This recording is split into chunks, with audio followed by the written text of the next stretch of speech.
One, somewhere beneath the soil you walk on, under ancient cities, forgotten deserts, and crumbling stone, lie questions so old that their answers are no longer remembered. Across continents and centuries, we have unearthed relics that whisper of civilizations far more ancient and far stranger than history is willing to acknowledge.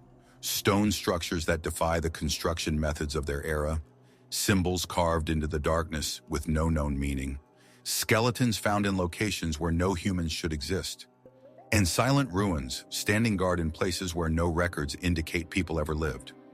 Why was a perfectly spherical stone discovered buried beneath millennia of untouched jungle? What level of knowledge allowed for the carving of a city out of solid rock without iron tools or machinery? And who or what constructed edifices that align not only with celestial bodies, but also with narratives shared by cultures separated by vast oceans? Tonight, we embark on a journey into the depths of time, not with the goal of solving these mysteries, but simply to experience their weight, their stillness, and their presence. So, relax, breathe deeply, and allow your mind to wander. We're about to venture through 3 hours of unexplained archaeological enigmas. Let the past be your companion as you gently drift off to sleep. 2. In the secluded heart of Russia's Ural Mountains, a region characterized by dense pine forests and ancient bogs, exists a place that seems untouched by time. It is a landscape both immense and silent, preserving its character across millennia. And from this untouched, primordial earth, something truly extraordinary was recovered from the wetland. A wooden figure unlike any other ever discovered, the Shigir Idol. Standing over 5 meters tall in its original state, this haunting sculpture holds the distinction of being the oldest known wooden artifact globally. It is more than 12,000 years old, predating the pyramids and Stonehenge. It was carved from a single larch tree, felled using stone tools at the close of the last ice age. Yet despite its immense age, the idol's surface exhibits striking intentionality. It is adorned with geometric patterns, zigzags, chevrons, and what appear to be human-like faces, arranged 7 high, one above the other. Their expressions are solemn, almost mournful watching. But what exactly are they observing? The idol was found in 1894 during routine excavations in a peat bog near Kirovgrad. The anaerobic conditions of the bog, low oxygen and temperature, had preserved the wood with remarkable fidelity. What was uncovered was far from a simple effigy. Archaeologists quickly recognized they were confronting something deeply purposeful, an object created by a people about whom we possess very little knowledge. Radiocarbon dating in the 1990s assigned the idol an age of approximately 9,500 years. This was already astonishing. However, newer testing conducted in 2018, employing advanced AMS dating, pushed the age back even further to 11,600 years ago, precisely at the transitional point between the Pleistocene and Holocene epochs. This was a time when mammoths still inhabited parts of the planet, before agriculture as we know it had even begun. And yet, a monumental sculpture, rich with symbolism and carved with clear intent, stood there. Who created it and for what reason? Conventional archaeology proposes that the idol was the work of Mesolithic hunter-gatherers, possibly a ceremonial object or a territorial marker. Some theories suggest it may have functioned as a totem, a link between the people and the spirits of the land, or a symbolic representation of myths long vanished into obscurity. The symbols themselves, those precise, repetitive motifs, might constitute an early form of proto-writing, a system of signs used to encode memories or narratives. If this is true, the Shigir Idol would stand among the earliest examples of symbolic communication in human history, a wooden Rosetta Stone from a world without written language. However, interpretations diverge. Some researchers observe the striking resemblance between the idol's faces and those found in other ancient traditions, ranging from Neolithic Europe to early Mesoamerican sculpture. Is this a case of independent cultural development, or does it suggest a deeper connection? Is it possible that ancient peoples, long predating recorded history, shared a symbolic language across vast distances? Others interpret the idol's patterns, the zigzags and meanders, as abstract representations of a worldview, a map of spiritual realms, a code for understanding the cosmos. Or could they signify something entirely different? There are fringe theorists who present the Shigir Idol as evidence of a forgotten civilization, one that was erased by cataclysm or time, leaving behind only fragments. They speak of a culture possessing sophisticated knowledge, capable of carving complex symbols into wood with astonishing precision long before the conventionally accepted dawn of organized society. They propose that these symbols may reflect not only myth, but also mathematics, astronomy, or even contact with something beyond their world. Skeptics, appropriately, caution against such leaps. Wood can split in predictable ways, they argue. Patterns can be perceived where none exist. Yet the idol's creators chose one of the hardest, most durable types of wood: larch. They shaped it with patience and precision, using only stone and fire, and they concealed it in a bog where it would remain preserved through 12,000 winters. Was this foresight or mere coincidence? No written language from these people has survived. No grand cities, no temples or scrolls. Just this, a towering wooden figure, weathered but unbroken, its meaning sealed in silence. Over the decades, attempts to decipher the idol have spanned from the strictly archaeological to the more esoteric. Some view the seven faces as ancestral spirits. Others propose a celestial alignment, perhaps representing seven stars or a reflection of the Pleiades, so often venerated in early sky lore. And still others focus on the bog itself. Was this a sacred site, a place for offerings, for burial, for transformation? Bogs have long been associated with thresholds between worlds, neither land nor water, neither life nor death. Could the Shigir Idol have served as a guidepost for crossing? The more we learn, the less certainty we possess. Each newly unearthed detail only deepens the enigma. A tool mark here, a shift in grain there. Was the idol intended to stand upright, as some suggest, looming over a sacred grove, or to lie flat, part of a ritual tableau beneath the forest canopy? We may never definitively know. What is certain is this: the Shigir Idol speaks from a time when the world was raw and undergoing transformation, when ice still loomed on the horizon, and humans were just beginning to confront the fundamental questions. Where did we originate? What lies beyond death? What forces govern the heavens? And in a cold Russian bog, one tribe etched their answer in wood. Their voice has traversed 12 millennia of silence to reach us, and it continues to ask, what were they attempting to convey? 3. Now we transition from the silent forests of Siberia to the arid, surreal landscape of central Anatolia. Cappadocia, a land where geology and history have merged into a living dreamscape. Rolling valleys sculpted by wind and time, towering stone chimneys, natural monoliths resembling giant candles clustered across the horizon. Soft volcanic tuff eroded into forms both alien and familiar.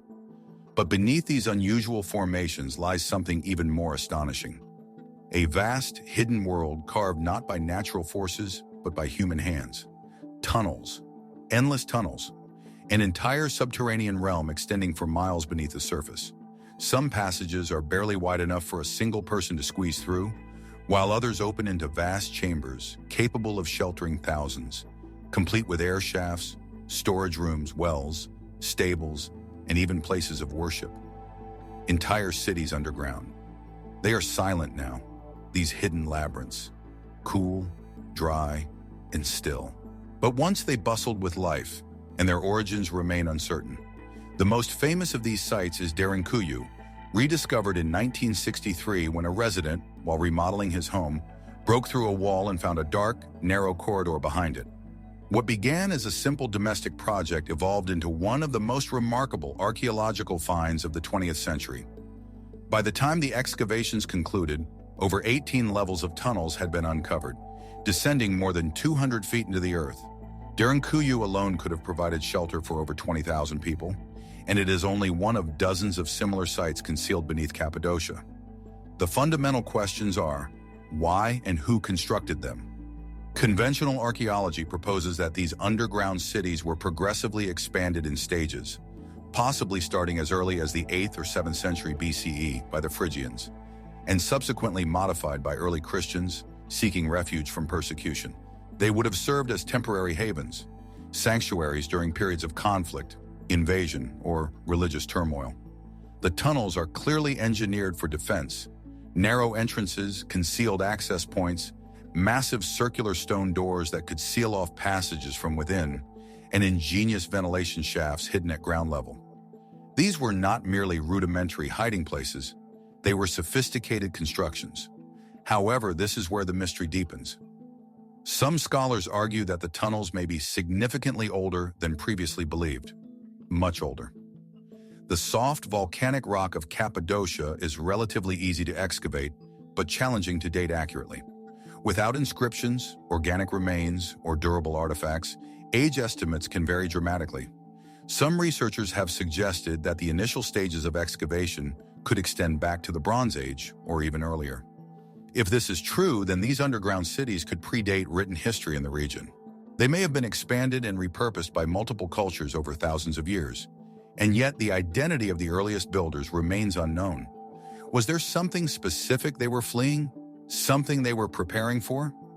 Mainstream historians propose practical motivations: protection from raiders, from extreme weather conditions, from invading empires. But others ponder, could there have been another reason? Some point to ancient legends that speak of a time when the sky was perilous, when fire descended from above, or when formidable beasts roamed the surface. Is it possible that the tunnels originated during some forgotten cataclysm? A refuge not from human armies, but from something on a larger scale. Environmental collapse, cosmic impact, perhaps even myth. Even Plato, in his writings about the lost city of Atlantis, describes a civilization destroyed in a single day and night. Other global traditions recount periods when survivors sought refuge underground, waiting for the earth to stabilize. Could such tales contain fragmented memories of real events? And then there are the theories that venture even further into speculation. Some assert that the tunnels were not intended for concealment, but for initiation, that their winding, claustrophobic passages were designed to disorient, to confront seekers with darkness, solitude, and the unknown. A symbolic descent into the womb of the earth before spiritual rebirth. Others question whether the layout of the tunnels carries inherent meaning, perhaps reflecting star charts or ley lines, suggesting that their architecture may encode more than simple functionality. There are even those who propose contact with otherworldly beings, visitors from beyond the stars who either inspired or directly guided the creation of such shelters. These concepts, while lacking concrete proof and often contentious, echo a recurring theme: that ancient peoples may have possessed knowledge we have since lost or remembered truths we have dismissed. Yet the ultimate truth remains hidden, buried beneath centuries of stone and silence. Today, many of the tunnels are accessible to visitors. The air within is cool and dry, unaffected by the world above. Walking through them, it is difficult not to feel the weight of the past, the faint echo of stone tools on ancient walls, the soft murmur of thousands who once waited here in the dark. Were they merely concealing themselves, simply surviving, or were they safeguarding something? We do not know. The tunnels offer no definitive answers, no inscriptions, no declarations, only walls carved with purpose, leading deeper into the earth and perhaps deeper into the human narrative itself. Because these tunnels are more than just architecture.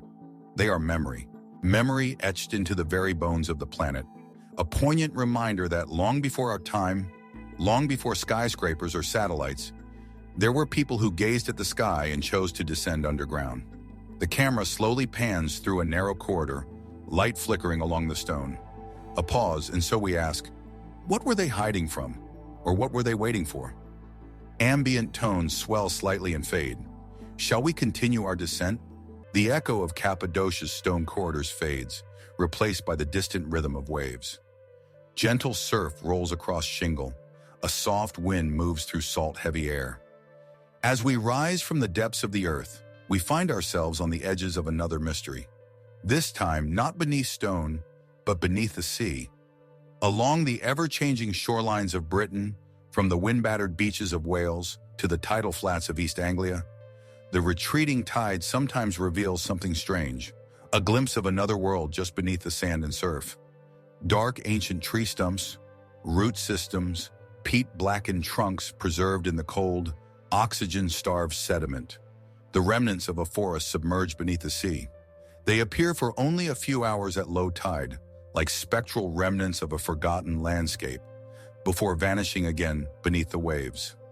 These are the submerged forests of the United Kingdom, silent, petrified witnesses to a time when the sea did not occupy this space at all, when vast woodlands stretched across what is now the seabed, hosting animals, humans, and lives we can only imagine. Most of these ancient forests date back to the Mesolithic period, approximately 6,000 to 10,000 years ago, an era preceding cities and written language, when early humans hunted red deer in the shadow of towering oaks and elms. And the coastline of Britain then bore no resemblance to its appearance today. This is because in that distant past, Britain was not an island.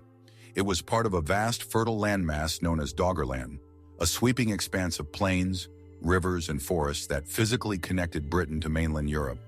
This now lost landscape extended beneath what is presently the North Sea, linking East Anglia to the Dutch coast, Denmark, and beyond.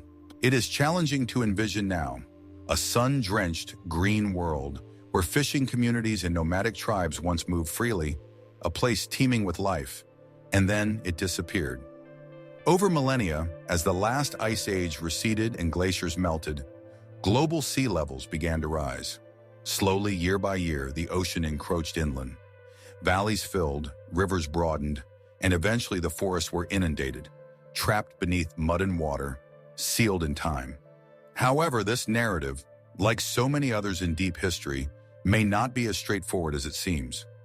Mainstream science presents this as a gradual process: glacial melt, rising tides, changing coastlines, a slow submergence occurring over thousands of years.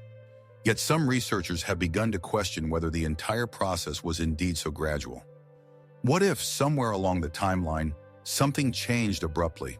There is geological evidence suggesting that parts of Doggerland may have been catastrophically impacted by the Storegga Slide, an enormous undersea landslide off the coast of Norway, which triggered a massive tsunami around 8,200 years ago.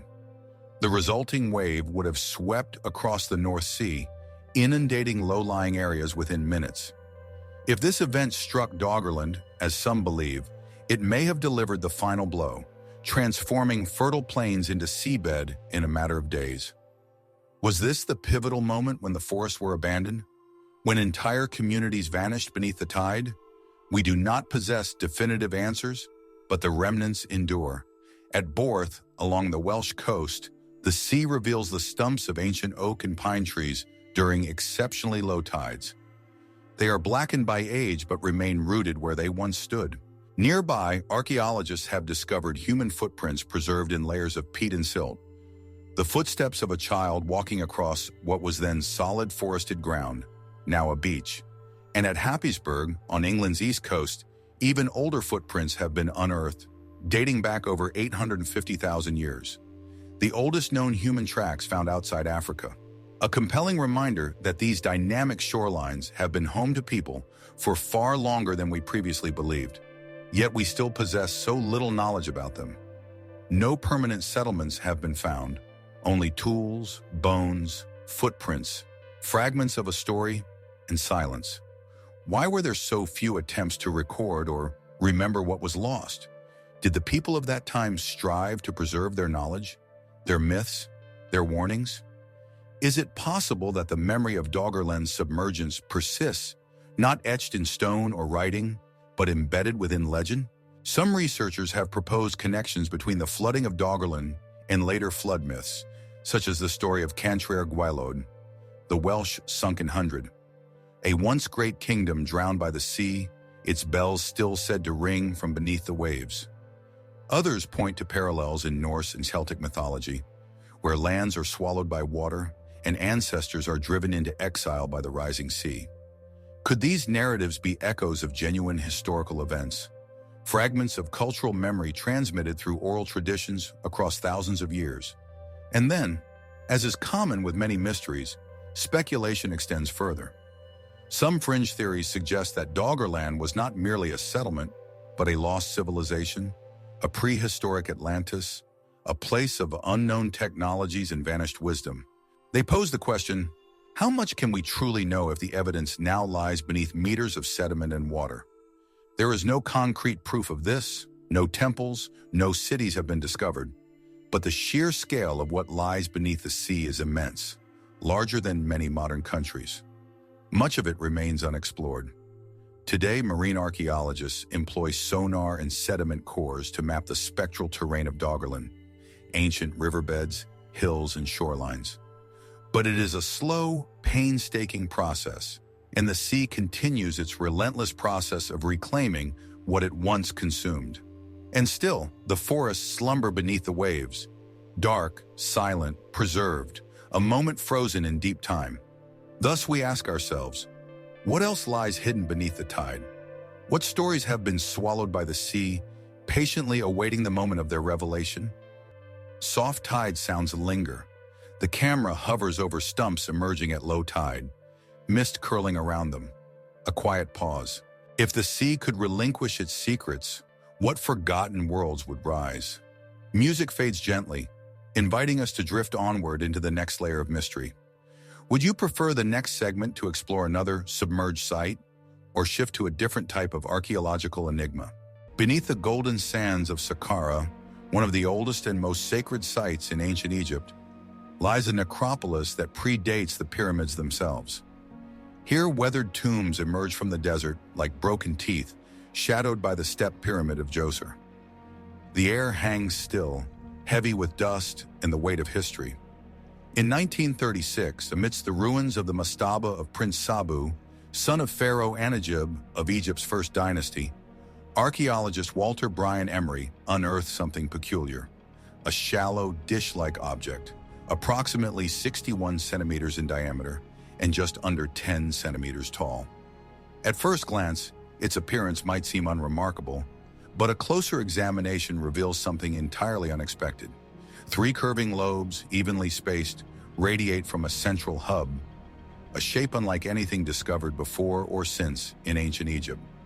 This is the Sabu disk, a single piece of meticulously carved schist, a fragile and flaky metamorphic rock that readily crumbles under pressure. And yet the disk is remarkably thin, perfectly symmetrical, and balanced, giving the impression that it was crafted not by hand, but by some form of machine. But how was this accomplished, and why? Mainstream Egyptologists have debated its function for decades. Some propose it was a ritual object, perhaps a type of incense burner, or a symbolic offering plate. Others speculate it may have served as the stand or base for a piece now lost to time. Practical uses have also been suggested, part of a lamp, a vessel for sacred oils, or even a fruit bowl. However, none of these explanations fully align with the disk's form. Its shape exhibits aerodynamic precision. The 3 lobes curve gracefully, resembling the blades of a turbine or the vanes of a pump impeller. There are those who have noted the striking resemblance between the disk and modern mechanical components. Objects designed to rotate, to channel air or fluid, to move with speed and precision. And yet it was carved by hand over 5,000 years ago from schist, a stone so brittle that modern sculptors tend to avoid it. So how did ancient artisans achieve this feat? What tools and methods did they employ? There is no visible evidence of chisel work or hammer marks, only smooth, sweeping contours, perfectly balanced and impossibly thin. Some argue that this is simply the result of exceptional craftsmanship, pushed to its limits by religious obligation or royal commission. But others remain unconvinced. Could it be that the disk is a replica of something older? A reproduction in stone of a once functional object made from metal, or perhaps even a material now lost to history? Was its purpose symbolic or technological? This is where the mystery deepens. Alternative theorists, while often dismissed by the academic mainstream, have put forth provocative interpretations. They highlight the disk's resemblance to components used in centrifugal pumps, flywheels, or energy storage devices. Some have even suggested that the disk was once part of a larger, unknown machine, now dispersed, buried, or erased from existence. But if that were the case, what kind of machine was it? And what civilization could have possessed such advanced knowledge? There are no records, no hieroglyphs describing the object, and no other examples in Egyptian art or architecture. It stands alone. Was it an artifact of practical utility or a profound symbolism, a component of a lost mechanism, or a sacred relic whose meaning is no longer understood? Skeptics rightly point out that it is easy to project modern interpretations onto ancient forms. The Sabu disk might only appear mechanical to our eyes, conditioned by familiarity with turbines, fans, and rotary tools. Perhaps its shape was purely aesthetic or spiritual. Yet even setting aside speculation, the fact remains. The disk defies easy categorization, and there is another intriguing detail.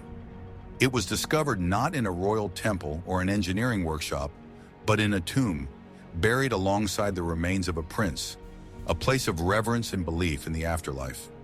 Was the disk intended to accompany Sabu on his journey to the next world? If so, what was its purpose there? Might it have symbolized motion, energy, or flight? Could it have represented some now-forgotten cosmological concept, a vision of the soul's journey through time and space? Or is it conceivable that it once served a very practical function, but to a people whose technological capabilities we have yet to fully grasp? The ancient Egyptians achieved architectural and artistic feats that continue to astonish engineers today. Their tools have largely vanished, their methods only partially understood. What else might they have known that has slipped from our collective memory? The Sabu disk is now housed in the Egyptian Museum in Cairo. It rests quietly behind glass, observed by curious visitors, studied by researchers, photographed, modeled, and speculated upon. But it offers no explanations, no clues, only its form. Elegant, alien, enduring. Some mysteries whisper, others demand to be solved. The Sabu disk does neither. It simply is, as if patiently waiting. The camera lingers on the disk, light catching its curves. A hush falls. What mind conceived it? What hand shaped it? And what story does it carry in its silence? Ambient tones rise softly again as the screen begins to fade. We continue now deeper into the shadows of time, where more riddles await. Would you like the next segment to explore another Egyptian mystery or shift to a different ancient culture? Saqqara stretches wide beneath the desert sky, an ancient necropolis older than memory itself, a place of ritual and rebirth, where priests once walked among pyramids and mastabas, and where the dead were entombed for eternity beneath stone and sand. For centuries, this vast burial ground has yielded wonders: statues, sarcophagi, scrolls. But it has also given rise to enigmas.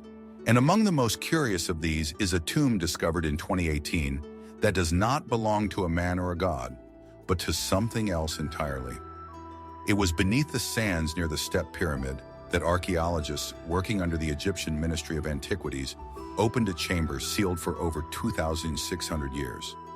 Inside, they found something wholly unexpected: dozens of animal mummies, cats, birds, crocodiles. This was not unusual. Animal cults were a major part of Egyptian religious life during the late period, and countless animals were bred and mummified as offerings to deities.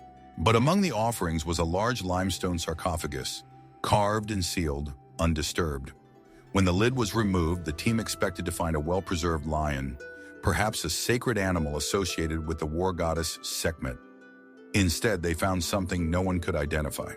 The creature inside was carefully mummified, wrapped with precision, intentionally preserved. But the body beneath the linen was strange. It did not match the proportions of any known animal, at least not exactly. Initial scans and visual examinations revealed a skull elongated beyond that of a jackal or dog, too broad for a feline, too sharp and narrow for a crocodile. The body's size and posture were mismatched with any single species common to Egyptian zoology. It was something else. News reports labeled it simply the tomb of the unknown animal. This was not hyperbole. Experts from the Egyptian Museum, along with international scholars, struggled to place it in the existing animal kingdom. Some suggested it could be a hybrid, perhaps the product of ritual crossbreeding or a genetic anomaly. Others proposed it was a once-known species, now extinct, or never fully recorded. And then, of course, the speculation began. Why go to such lengths to preserve a creature so unusual? Why enshrine it in its own sarcophagus, separate from the common offerings? Was this animal sacred in a way we no longer understand? Or was it feared? Some theorists, stepping cautiously outside traditional bounds, asked whether this could have been a creature known only to the priests of Saqqara, a temple beast bred in secrecy, or perhaps the physical manifestation of a deity whose iconography has since been lost. After all, ancient Egyptian religion was vast and layered. Gods took animal forms, many now only faintly remembered. Could this be the earthly vessel of one such forgotten power? Others turned to fringe ideas, that the animal might not be native to this world at all. A relic, they suggested, of something older than even Egypt. A biological artifact from a civilization or intelligence now erased from the Earth's surface? But those are questions we cannot answer. The remains are real. The sarcophagus is real. And they were treated with care, with intent. So we return to what we do know. The tomb itself dates to the 26th dynasty, around the 7th century BCE, a time when Saqqara had experienced centuries of change and revival. The walls of nearby chambers are decorated with inscriptions and symbols meant to guide both human and animal spirits to the afterlife. And among those chambers, a priest's name was found. Wati, a high-ranking official, a keeper of sacred animals, perhaps the guardian of the unknown being now buried here. What relationship did he have with this creature? Was it companion, idol, monster, or something in between? CT scans of the mummy revealed further perplexities. The bone structure suggested unique adaptations, perhaps exaggerated by embalming or perhaps natural. The teeth were mismatched in form, some suggesting carnivorous traits, others more suited for grinding. Scientists noted that misidentified animal remains are not uncommon in mummified specimens, but rarely are they enshrined like this. Rarely are they given so much respect. Whatever this creature was, it was buried not as a curiosity, but as a being of purpose. Even in the age of high-resolution scanning and DNA analysis, results remain inconclusive. The genome was too degraded to classify definitively, the structure too warped to match. Some researchers suggest the remains might have been altered post-mortem, modified as part of an unknown ritual process. Others maintain that we may be looking at a real species, one that has simply vanished from the record, unnoticed by natural history. And yet the silence remains. The tomb is quiet now, the chamber sealed again, its contents archived. But the questions linger. What lived beneath the sands of Saqqara? What creature was carried in procession through temple halls, anointed with oils, wrapped in linen, and entombed with such solemnity? What story has it carried with it into the dark? The wind moves softly across the stone, through corridors where incense once burned. The camera lingers on the sealed sarcophagus, a hush in the house of the dead. One animal lies unknown, its name lost, its form forgotten, its purpose still waiting to be understood. As twilight falls again on Saqqara, we move onward deeper into mystery, deeper into time. There are more riddles yet to uncover. Would you like the next mystery to stay within ancient Egypt or explore another forgotten civilization? High in the Bolivian Altiplano, where the air thins and the world feels impossibly vast, a network of lines crisscrosses the earth.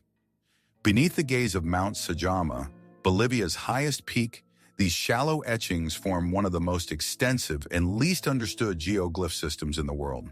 They are the Sajama lines, spanning an area over 8,000 square miles, larger than the entire island of Puerto Rico. These lines form a geometric web so immense it can only be seen in full from the sky. Some run for miles perfectly straight, over hills, across rocky terrain, through valleys uninterrupted by the contours of nature. Others intersect to form vast polygons, sprawling trapezoids, and gentle arcs that stretch like echoes across the land. But perhaps most curiously, few outside Bolivia have ever heard of them. Unlike the more famous Nazca lines of Peru, stylized drawings of animals and gods carved into desert plains, the Sajama lines are subtle. They are not pictographs. They do not depict shapes or figures. They are lines, pure and deliberate. Each line is no more than a few inches deep, created by removing the darker upper layer of soil and exposing the lighter substrate beneath. The method is simple, the effect profound. Who made them? Why? And how were they able to create such precise alignments over such immense distances? Mainstream archaeologists believe the lines are the work of the indigenous Amur people, perhaps over the span of thousands of years. It is thought that they served as ceremonial pathways connecting sacred sites such as shrines, burial towers, and villages. Some align with ancient trails still in use today. Others seem to converge at what may have been ritual centers or high-altitude waypoints of spiritual significance. But these explanations only begin to scratch the surface, because unlike the Nazca lines, which are believed to have been made over the course of a few hundred years, the Sajama lines are far more numerous. Satellite imagery suggests there are tens of thousands of them. Some stretch for 10 to 20 kilometers without deviation, unwaveringly straight despite uneven terrain. That level of consistency over such distance, without modern surveying tools, raises difficult questions. How did ancient peoples, without aerial perspective, maintain perfect linearity? What tools did they use to ensure such alignment over ridges, through valleys, across land that undulates and shifts with the seasons? There are no written records, no ancient blueprints. The lines were not rediscovered by researchers until the mid-20th century, and even now no comprehensive mapping has been completed. They are too vast, too remote, and so the mystery grows. Some scholars suggest the lines were walked, ritual processions linking the living with the divine, a kind of spiritual choreography inscribed on the land to echo the beliefs of a people who saw the earth and sky as connected realms. Others see in them a cosmic calendar, an attempt to mirror the heavens. Were the lines aligned with celestial bodies, solstices, or equinoxes? Did they track the movement of stars or serve as a kind of terrestrial clock, counting the passing of time in silence? And then there are those who look further still. Speculative theorists have drawn comparisons between the Sajama lines and ley lines, hypothetical alignments of spiritual or energetic significance that are believed by some to crisscross the globe. Were these Bolivian geoglyphs part of a larger planetary grid, a forgotten system of energy, navigation, or knowledge? More fringe interpretations suggest the lines were made to be seen from above, not by gods, but by beings in flight. Were they signals, landing guides, messages etched in stone, waiting to be read by intelligences that once passed overhead? These ideas remain unproven. And yet the scale of the Sajama lines continues to defy easy explanation. Unlike the Nazca lines, they are not protected by global heritage status. There are no fences, no guards. Few tourists make the journey. They lie open to the elements, weathered but enduring, etched by hands that have long since turned to dust. And so they remain, lines without names, roads without destinations, symbols without clear meaning. They are walked still by herders and villagers who sometimes follow them unconsciously, guided by the ancient tracks underfoot. Local oral traditions speak of ancestral paths, sacred places, and skyward ceremonies. But even these tales grow faint with time. What are we to make of such vast silence? What purpose drives a people to carve lines across the earth, not for the eye, but for something else? Perhaps it was devotion. Perhaps it was knowledge. Perhaps it was an act of faith made not to be seen, but to be remembered. The wind stirs across the plateau, tracing invisible paths across the dust. The snow-capped slopes of Mount Sajama loom distant and unmoving, and still the lines reach outward as if seeking something. What ancient mind measured these paths by heart alone? What vision drew geometry upon a continent? And what message, if any, endures unread beneath the sky? As we leave the highlands behind, another mystery calls. The earth still holds its secrets close, but for those who listen, they whisper. Shall we continue deeper into the Andes, or journey now to another corner of the world? From the windswept Sajama Plateau, with its haunting web of lines etched in silence, we now descend far below the Earth's surface, not to escape mystery, but to enter it more deeply. Beneath the sunlit island of Malta, carved into limestone more than 5,000 years ago, lies a space unlike any other. A chamber where sound does not merely echo, it transforms. Hidden beneath a modern suburb of Valletta, Malta's capital city, lies a subterranean temple of astonishing complexity and age.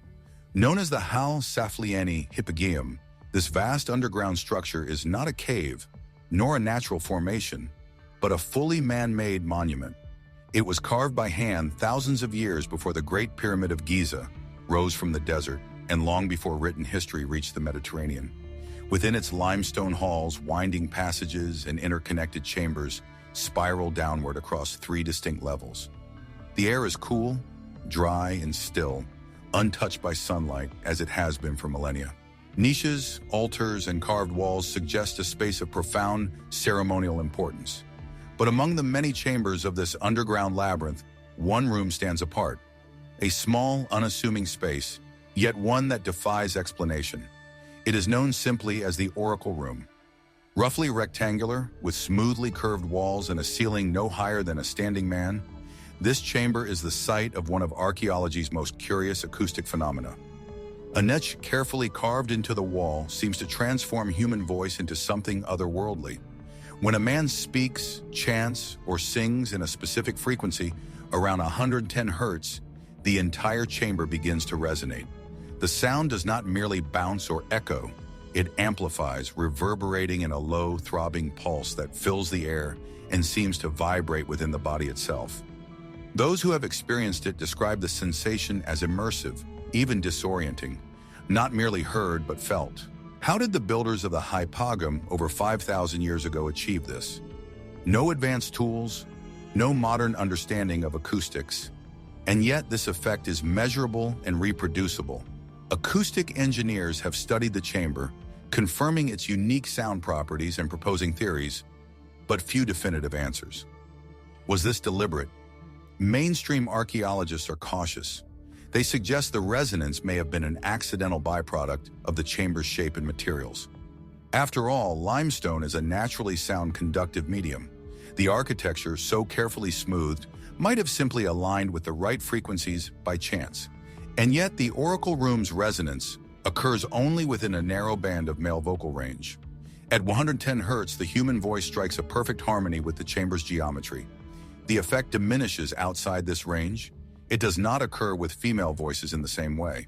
This has led some researchers to propose that male priests or shamans once chanted here, using the chamber's resonance to heighten the impact of their rituals. The vibration pulsing through the bones and body could have created altered states of consciousness, deep meditative focus, or even trance-like experiences. If so, was the Hypogeum not merely a temple of stone, but of sound? Could these ancient builders have understood how to manipulate the human experience using resonance alone? Some ethnographic parallels do exist across the world. Indigenous and prehistoric cultures have used drums, chants, and natural acoustics to induce trance and vision states. Caves in France and Spain show evidence that Paleolithic peoples painted in the areas of strongest echo. Certain temples in India and Peru contain chambers with similarly resonant qualities. Might the Hypogeum's Oracle Room belong to this forgotten tradition? A space not of logic but of sensation? And if that is true, what was the purpose? Religious ceremony, communication with the dead, a sonic bridge to other realms? More speculative theories have naturally emerged.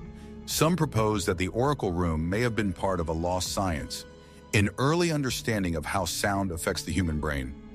Modern neuroscience confirms that low-frequency vibrations can alter cognitive states, influencing perception, emotion, and memory. Could the Hypogeum have been an ancient laboratory for sound-based consciousness exploration? Others have gone further still. Fringe theorists posit that the chamber was designed to receive as much as project, that the frequency may have acted like a beacon or a signal, or perhaps it was a form of ancient communication. Sound waves used to convey messages not just to the living, but to other intelligences, divine or otherwise. Yet the most tantalizing aspect of the Hypogeum's acoustic mystery lies in what we do not know. We have no written records from the builders, no clear cultural continuity. The civilization that constructed this vast underground temple vanished long before the arrival of the Phoenicians or the Romans. Their tools were simple, their purpose obscured. The Hypogeum was sealed for centuries. It was rediscovered only in 1902 by accident during construction work. Since then, much of its interior has been altered, passages blocked, artifacts moved. Modern efforts at preservation have limited access, further shrouding its mysteries. And so we are left with sound and silence. A voice speaks in the oracle room, and the stone answers. What were they listening for? What did they hear? In the cool darkness beneath the Maltese soil, the air hums with questions. The stone remembers a time before memory, and still it waits. Could resonance itself have been a sacred language? Might sound have been the key to an ancient understanding, now lost to us? Or does the oracle room simply offer a glimpse of what lies just beyond the reach of knowing? As we leave the hypogeum behind, returning slowly to the surface, another mystery calls. Still older, still stranger. The earth whispers on. Would you like the next location to remain in Europe or shift to a new region of the world? High in the Bayernhar Mountains on the border between Tibet and the Chinese province of Qinghai lies one of the world's most isolated regions. The terrain is harsh, rugged, and largely untouched by modern development. Snow-dusted peaks rise above vast alpine plateaus. Winds sigh through ancient valleys, and the silence feels complete. It was here in the late 1930s that an expedition allegedly made a discovery that still puzzles researchers, historians, and skeptics alike. The story begins in 1938 when Chinese archaeologist Qipu Te led a survey team into a series of isolated caves. The caves themselves were intriguing. Some had clearly been used by humans in prehistoric times, but it wasn't the sheltering stone that drew the team's deepest attention. It was what they found buried within. Scattered among the cave floors, partially embedded in sediment, were dozens of strange round stone discs, each about a foot across. Roughly circular, each disc featured a hole at its center, much like an ancient phonograph record, but it was the surface of the stones that drew the most curiosity. Upon close inspection, each disc appeared to be covered in an intricate pattern of tiny grooves.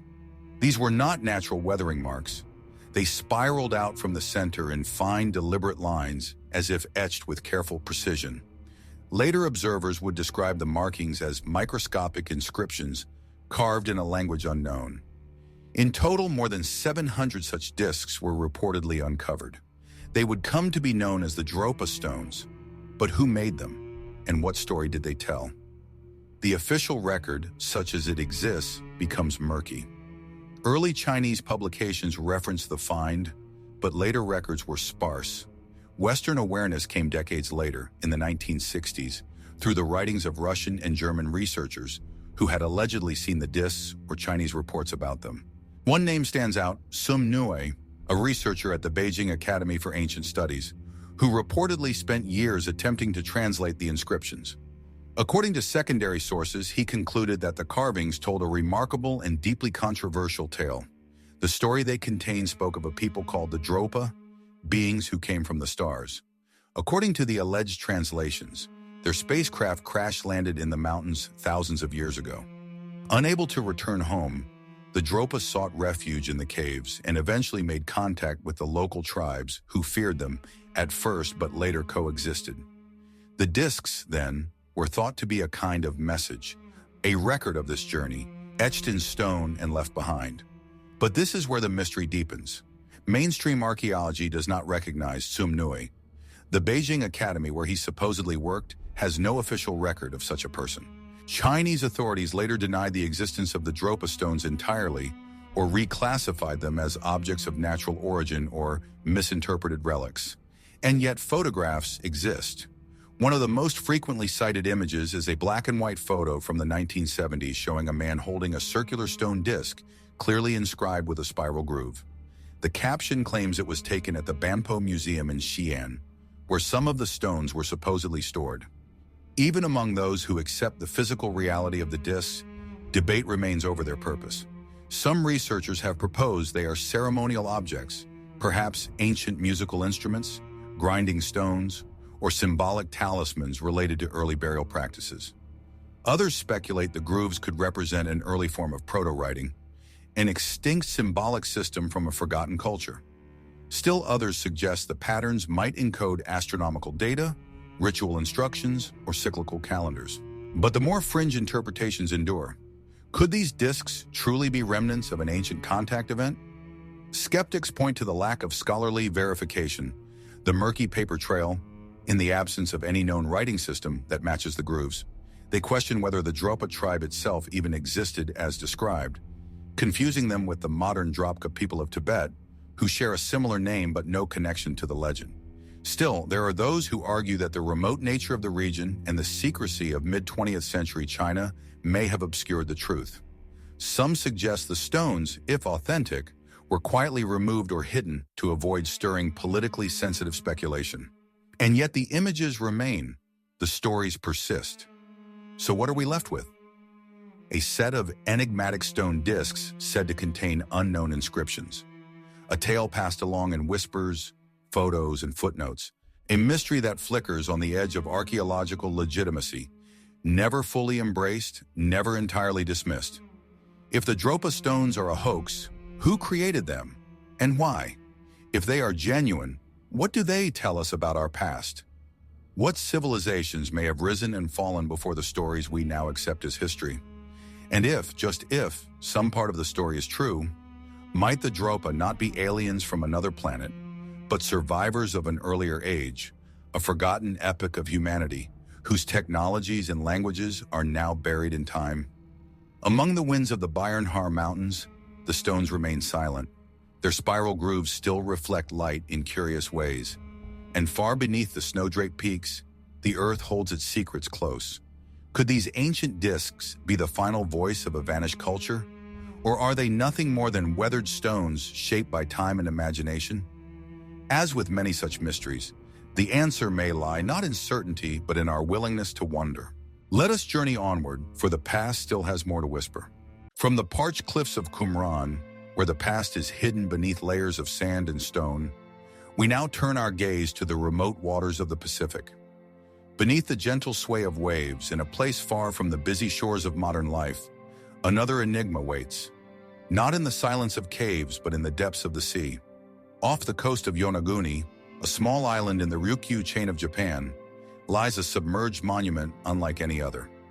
Discovered in 1986 by a local diver, this structure, known as the Yonaguni Monument, appears to rise from the sea floor like a forgotten pyramid, its sharp edges cut into terraces and platforms. It is not just an isolated formation of rock, but something more deliberate, more precise. The sight is both unnerving and awe-inspiring. The monument sits about 25 meters below the surface of the water. Its geometric contours stretch across the seabed, sharp, straight lines cutting through the rock, forming what appear to be broad steps or terraces. Some areas of the structure seem unnaturally smooth, while others contain angular edges that do not fit with the surrounding natural rock formations. Even the most skeptical diver cannot help but wonder, could this be a natural formation or the work of human hands? As researchers investigate the site, they discover what appear to be features that suggest intent, things that nature alone does not seem capable of producing. Vertical pillars, almost like columns, stand resolutely amidst the seabed. Massive sculpted rock faces emerge from the stone, evoking the semblance of ancient statues. The structure itself is sprawling, an intricate complex, its full scope yet to be understood, as only parts of it are accessible due to its depth and the surrounding treacherous waters. But the most striking feature of the Yonaguni Monument is not its scale or shape. It is the presence of what appears to be human craftsmanship. A series of carved faces deep within the submerged structure, what some have called moai-like carvings, seem to emerge from the rock. These stone faces, though worn and eroded by time, bear an uncanny resemblance to the famous moai statues of Easter Island, large, elongated faces with exaggerated features. The carvings, submerged for millennia, are thought by some to depict figures that belong to a long-lost civilization. Could they represent a people who once inhabited these islands and whose memory was swallowed by the sea? Mainstream archaeology offers a starkly different interpretation. Geologists and scholars point to the formation's location on the ocean floor and suggest that the Yonaguni Monument is a natural feature shaped by tectonic activity, erosion, and underwater currents over thousands of years. According to this view, the so-called carvings are simply patterns of wear in the rock, illusory shapes made by nature's hand, not by that of humans. But there are those who argue that the presence of large, symmetrical terraces and stone pillars points to an entirely different explanation. Could this, they suggest, be the remnant of an ancient civilization, one whose culture, language, and technology were lost long before recorded history? Some speculate that the Yonaguni Monument could be the ruins of a city that once flourished in the distant past, now submerged by a great flood or a cataclysmic event. There are even suggestions that the monument is not just a product of an ancient human culture, but might be linked to the legendary civilization of Atlantis, an idea that has captured the imagination of many for centuries. Could this be one of the last surviving pieces of that mythical world? Despite the theories, there is no definitive proof to support the notion of a lost civilization. Yet some of the features in the monument are undeniably puzzling. The structure's sharp angles and edges are highly precise for a natural formation, and the appearance of faces carved into the rock suggests a level of artistry and skill that would be difficult to attribute to natural forces. The debate surrounding the Yonaguni Monument intensifies with the discovery of other submerged sites nearby. Over time, more formations have been found in the water surrounding Yonaguni, some of which appear to mirror the design of the central structure. Could this suggest that Yonaguni once held an ancient network of monuments, an underwater city now hidden from view? In the murky depths of the Pacific, the truth is elusive. Underwater archaeologists continue to explore these formations, but the limitations of technology make it difficult to fully explore or map the entire structure. Visibility is often poor, and the deep water surrounding the site poses challenges for divers. Some researchers have even questioned whether further exploration would reveal more of the monument, or if it would only deepen the mystery further. To this day, the Yonaguni Monument remains one of the most debated underwater archaeological sites in the world. Could this truly be the remains of an ancient, advanced civilization, submerged by time and catastrophe? Or is it simply an impressive yet naturally formed structure with intriguing but ultimately coincidental carvings? And if it is man-made, what secrets might lie beneath the waves, waiting to be uncovered? The sea remains silent in response, its depths guarding the answers. Perhaps in time, the waters will yield their secrets. But for now, the Yonaguni Monument stands, half submerged, a testament to the mysteries that lie beneath the surface of the world we think we know. Let us continue. The past holds more riddles yet to be unraveled. As the waves lap against the shoreline of a secluded New England lake, the mysteries of the past seem to sink deep beneath the surface, hidden from view. But in the stillness of the water and the ancient woods surrounding it, there lies an enigma that has perplexed researchers and intrigued locals for generations. Beneath the serene surface of Lake Winnipesaukee, a strange and seemingly out-of-place object rests, its origins and purpose, a riddle that continues to puzzle historians and archaeologists alike. Lake Winnipesaukee, nestled in the heart of New Hampshire's picturesque landscape, is a place of natural beauty, its shimmering waters stretching over 72 square miles, surrounded by dense forests and rolling hills. To the casual observer, it's a peaceful retreat, a sanctuary of recreation and relaxation. But beneath the placid surface of its waters lies a mystery that has captured the imagination of many. In the summer of 1872, while dredging the lake's bottom near the shores of the town of Meredith, workers stumbled upon a large flat stone, unlike any they had ever seen before. Covered in unusual markings, the stone was soon identified as something quite out of place, an artifact, it seemed, of profound mystery. It measured about 2 feet across and had strange inscriptions etched into its surface, symbols that did not match any known Native American script or European writing. The object, now known as the Lake Winnipesaukee Mystery Stone, was recovered and transported to a local museum where it would be examined for clues. The stone's face was covered in intricate patterns. Some researchers noted geometric shapes. Others saw stylized figures, but none could make sense of the marks. Was it an ancient artifact, a marker for a lost civilization? Or could it be something else entirely, an elaborate hoax or a product of a forgotten people long lost to history? As the years passed, experts from various fields have tried to decipher the markings on the stone. Early theories suggested that it was the work of indigenous peoples, perhaps a record of sacred rituals or a map of spiritual significance. However, further analysis revealed that the markings did not resemble any known Native American languages or symbols. They were unlike anything from the region's tribal traditions. Could it have been the product of an ancient civilization, now lost to time? A people who once lived along the shores of Lake Winnipesaukee long before the arrival of Europeans? Some theorists suggest that the stone's origins might stretch back to the pre-Columbian era, possibly from a culture that was far more advanced than previously thought. But even that explanation raises more questions. The absence of similar artifacts in the region, along with the lack of supporting evidence of such an advanced culture, leaves many skeptical of this theory. There are no known settlements in the area that would account for such a stone, and no other discoveries have been made in the surrounding lakes or forests that might provide additional context. Another theory that has emerged suggests that the stone could be the product of European settlers, perhaps a relic from the 17th or 18th century, created either as a form of artistic expression or, more intriguingly, as a marker for something important, a hidden treasure or a secretive, long-forgotten settlement. Some have speculated that it could be a map, a kind of cryptic guide pointing the way to something hidden beneath the earth, or perhaps an attempt to mark a specific place of significance. This idea of the stone being a marker is further fueled by the peculiar symbols etched into its surface. Some have noted the presence of what appear to be representations of the stars, constellations, or even an astronomical calendar. Could this stone have been placed there by a secret society or group with knowledge of the stars and ancient navigation techniques? Others believe the mystery lies in its connection to the broader history of the region. The area around Lake Winnipesaukee was once inhabited by the Abenaki people, whose culture and history are rich with stories of mystical and supernatural significance.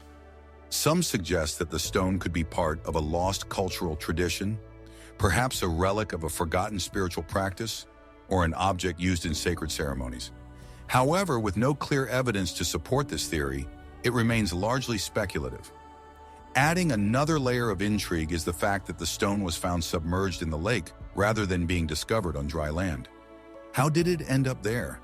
Was it deliberately placed in the water, or did it merely drift to its resting place over time? Some have proposed that the stone could have been used as a ritual offering, perhaps thrown into the lake as a form of reverence or dedication to the water spirits that the indigenous peoples of the area believed in. There is, of course, the possibility that the stone is a hoax, an artifact of questionable origin created to deceive and intrigue. Some argue that the strange markings could have been intentionally carved into the stone by someone in the 19th century, looking to profit from the growing interest in local lore and curiosities. The lack of definitive evidence and the mystery surrounding the stone's origins leave room for such skepticism. Could the markings be nothing more than random scratches designed to appear ancient and mysterious? But the mystery remains.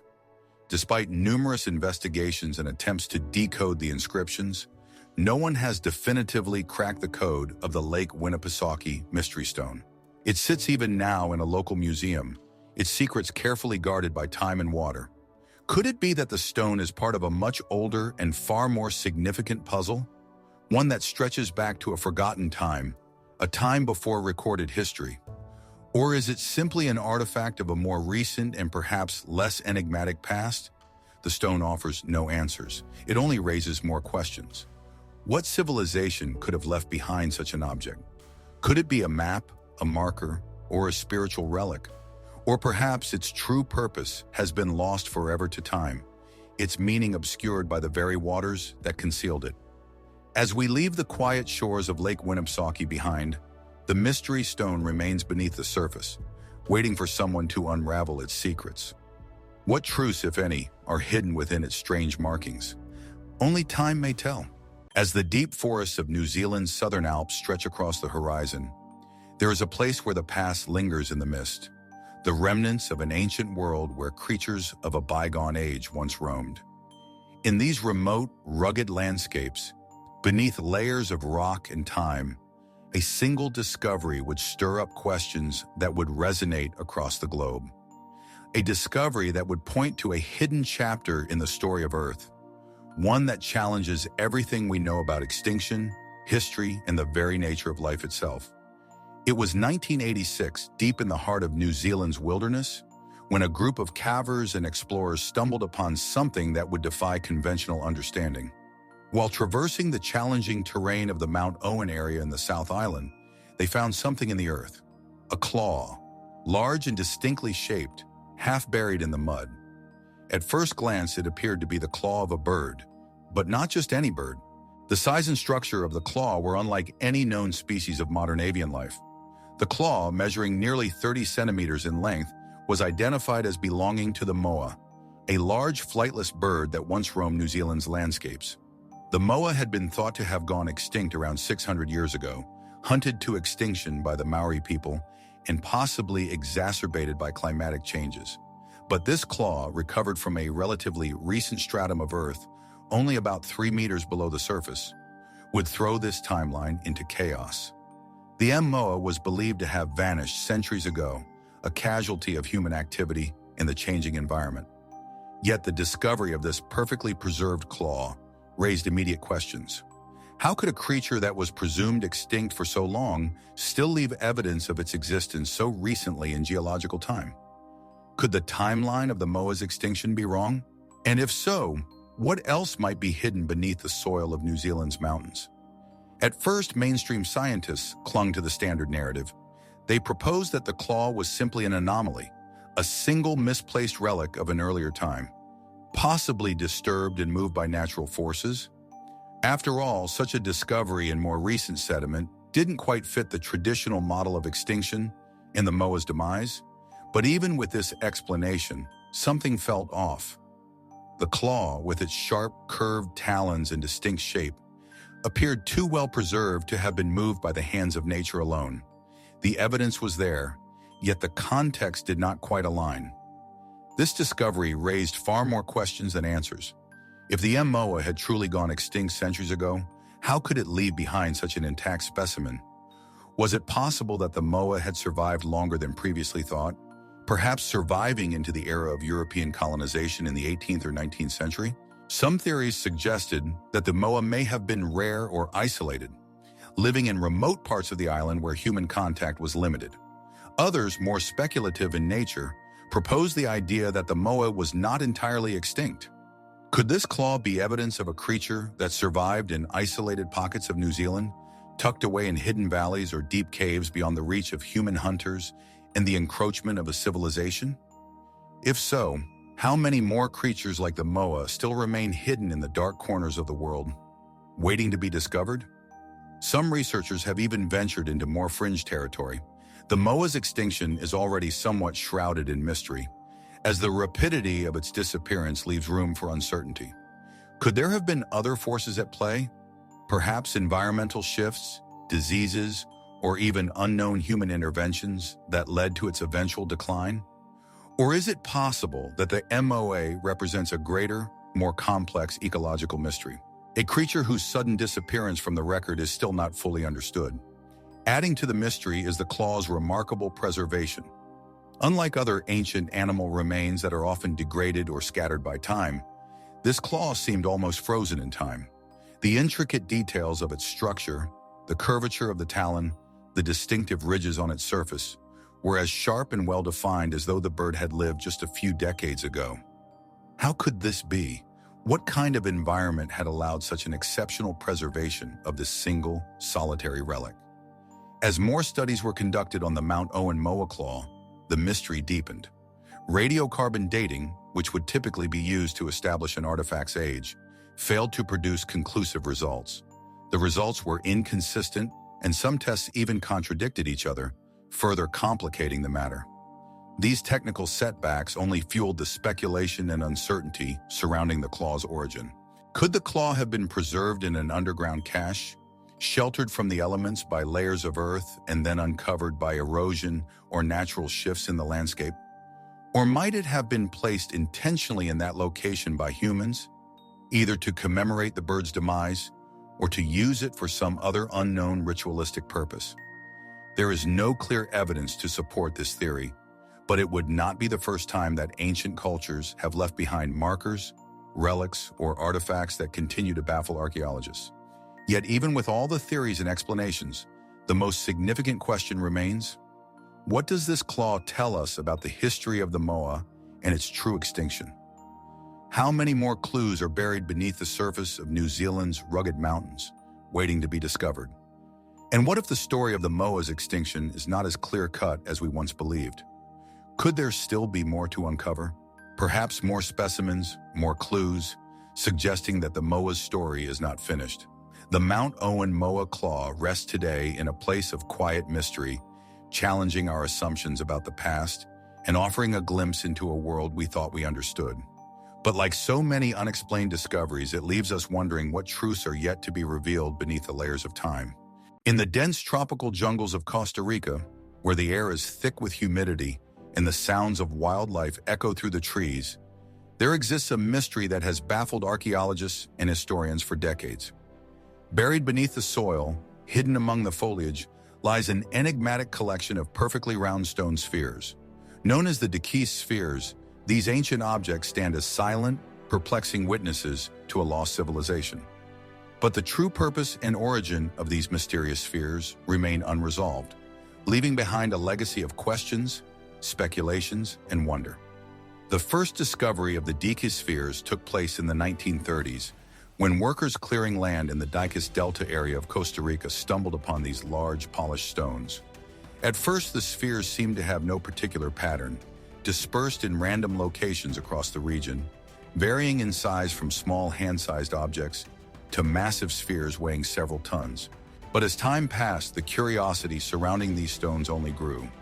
Their precision and near-perfect symmetry were unlike anything that would naturally form in nature.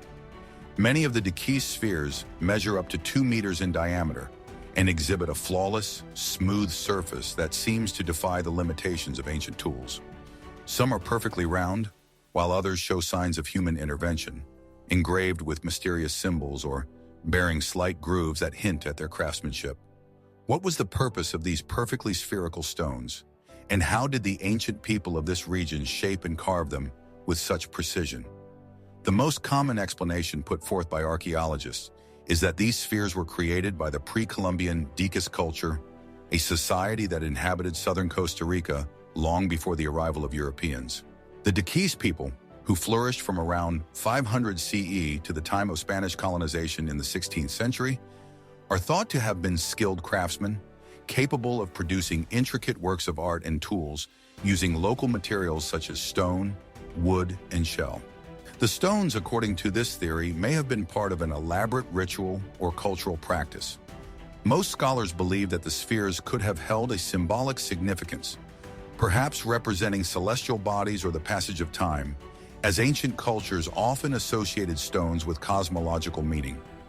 The arrangement of the spheres, found in clusters and sometimes aligned in specific formations, suggests that they may have been used in ceremonial contexts, possibly marking important locations or acting as markers for agricultural or religious observances. Some have even suggested that they were created as territorial markers or symbols of power, indicating ownership or dominance over a specific area. But despite these plausible theories, the true purpose of the Dikis spheres remains elusive, and many aspects of their creation continue to defy logical explanation. For instance, the level of precision required to craft such perfectly spherical shapes seems highly advanced for a civilization that, as far as we know, lacked metal tools. The stones themselves are made of a variety of materials, including sandstone, limestone, and even granite, all of which require complex techniques to shape. How did the Dikis people, without the use of wheels or advanced machinery, manage to shape these spheres with such flawless symmetry? How did they carve the deep grooves and patterns some of the spheres possess? And what significance did those markings hold? In an attempt to answer these questions, some researchers have turned to the idea of extraterrestrial influence, a theory that, while controversial, has captivated the imagination of many. Could the advanced knowledge required to carve these stones have come from an outside source, perhaps from visitors from another world? While this idea lacks definitive evidence, it remains an intriguing possibility for those who believe in the potential for ancient contact with extraterrestrial beings. After all, history is replete with stories of mysterious, seemingly inexplicable advances in technology and knowledge. Could the Dikis spheres be part of that story? Others have suggested that the spheres may not have been created for symbolic or ceremonial purposes at all, but were instead practical tools or markers for a now-lost way of life. Some hypothesize that the spheres were used in some form of ancient astronomy, their positioning on the landscape tied to the stars or other celestial events. Could they have been navigational instruments, guiding travelers through the dense jungle? Or were they used as a form of geodetic survey, marking important points on the land for purposes now forgotten? As intriguing as these ideas are, no evidence has emerged to conclusively link the spheres to any specific function or system. Adding to the mystery is the fact that many of the spheres have been moved, lost, or destroyed over the years. Some were relocated for private collections, while others were inadvertently damaged by land development. A few of the stones were placed in public parks and museums, where they continue to be studied and admired. Yet despite their widespread recognition, the questions surrounding the Dikis spheres only grow more complex with each passing year. Where did the Dikis people gain the knowledge to create such precise objects? How did they manage to carve the stones with such accuracy? And what exactly were these stones used for? One theory, though speculative, suggests that the spheres could be remnants of a much older civilization, possibly one that existed long before the Dikis people. Some propose that these ancient stones may have been created by a civilization that was lost to time, perhaps even predating the rise of human civilization as we know it. Could these stones be a fragment of a much larger forgotten culture? One that had knowledge or technology far more advanced than we have imagined? Or might the Dikis people themselves have inherited the knowledge of the spheres from an even earlier civilization, passing down the techniques through generations while the true meaning of the stones was lost to history? Perhaps most intriguingly, the Dikis spheres are simply a mystery meant to remain unsolved. A riddle embedded in the very landscape of Costa Rica. These stones, perfectly round and deceptively simple, continue to baffle us, much like so many other unexplained discoveries from ancient cultures. The more we try to unravel their secrets, the more questions we seem to uncover. What if the Dikis spheres hold the key to understanding not just the history of Costa Rica, but of human civilization itself? And if so, what other mysteries lie buried beneath the surface, waiting to be uncovered? As we peer into the depths of this ancient enigma, we are left to wonder, will we ever truly understand the purpose of the Dikis spheres? Or are they meant to remain as silent witnesses to a forgotten past? In the quiet rolling hills of central Scotland, just outside the small village of Clydebank, lies an ancient and enigmatic stone. Half buried beneath the earth for centuries, the Cocknose stone is a relic of a distant past, its intricate carvings and patterns telling a story that still defies complete understanding. Discovered in 1887, this megalithic structure has sparked numerous theories and debates, but it remains a mystery with more questions than answers. The Cocknose stone is a large flat boulder, measuring about 5 meters by 4 meters, with a series of geometric and abstract patterns carved deeply into its surface. Situated in a remote area, the stone's intricate designs have been a source of fascination for archaeologists and historians for over a century. What makes the Cocknose stone so striking is the sheer complexity of its markings, spirals, concentric circles, and other enigmatic symbols that suggest it was much more than just a simple rock. At first glance, the Cocknose stone could easily be mistaken for a natural formation, as it lies on the side of a hill, half covered in earth, its intricate patterns barely visible. But the more one examines the carvings, the more it becomes apparent that this was no accidental creation of nature.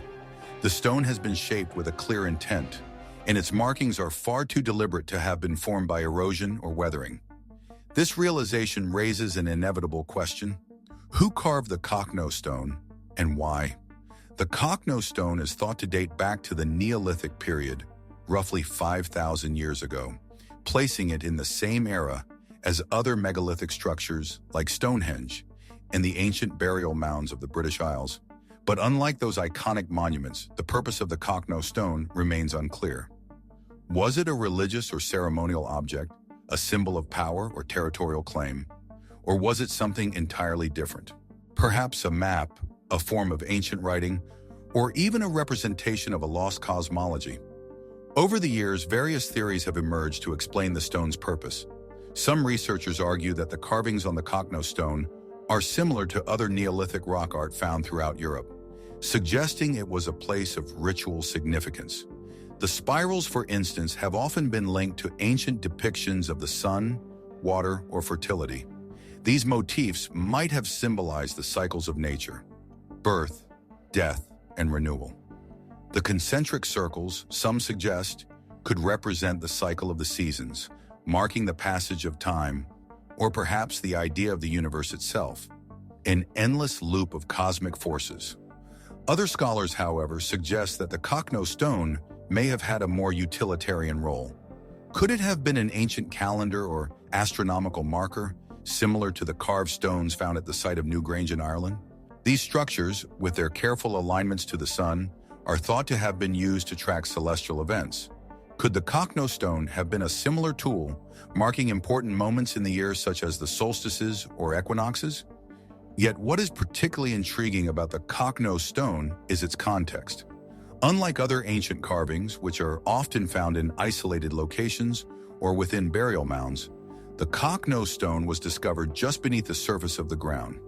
It was partially obscured by soil, as if deliberately hidden or forgotten. Was this a conscious decision made by those who placed it there?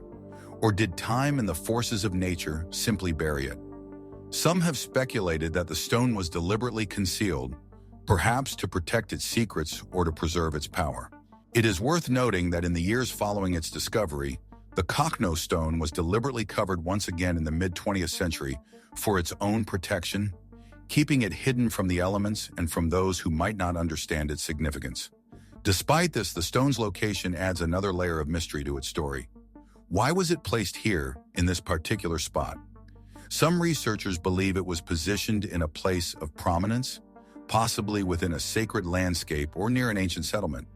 Others think that the Kokno stone could have been a focal point for early agricultural communities, marking a territory or serving as a landmark in an otherwise unfamiliar terrain. As the Kokno stone has captivated the imagination of archaeologists and the general public alike, its symbolism has also invited more speculative and fringe theories. Some have suggested that the patterns on the stone could represent an ancient form of alien communication, with the concentric circles and spirals standing in for star systems or extraterrestrial technologies.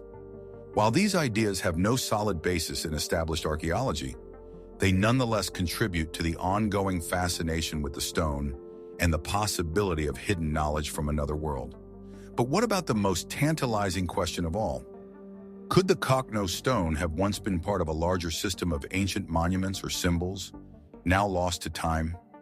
If we consider the possibility that the stone was one piece of a grander whole, perhaps part of an interconnected network of sacred sites or landmarks, then the Kokno stone becomes more than just an isolated relic. Could there have been a whole system of ancient knowledge spread across the landscape, whose meaning has been obscured by the sands of time? One theory even posits that the stone could have been part of a ritualistic geography, a sacred space that marked the boundaries of a lost culture's domain.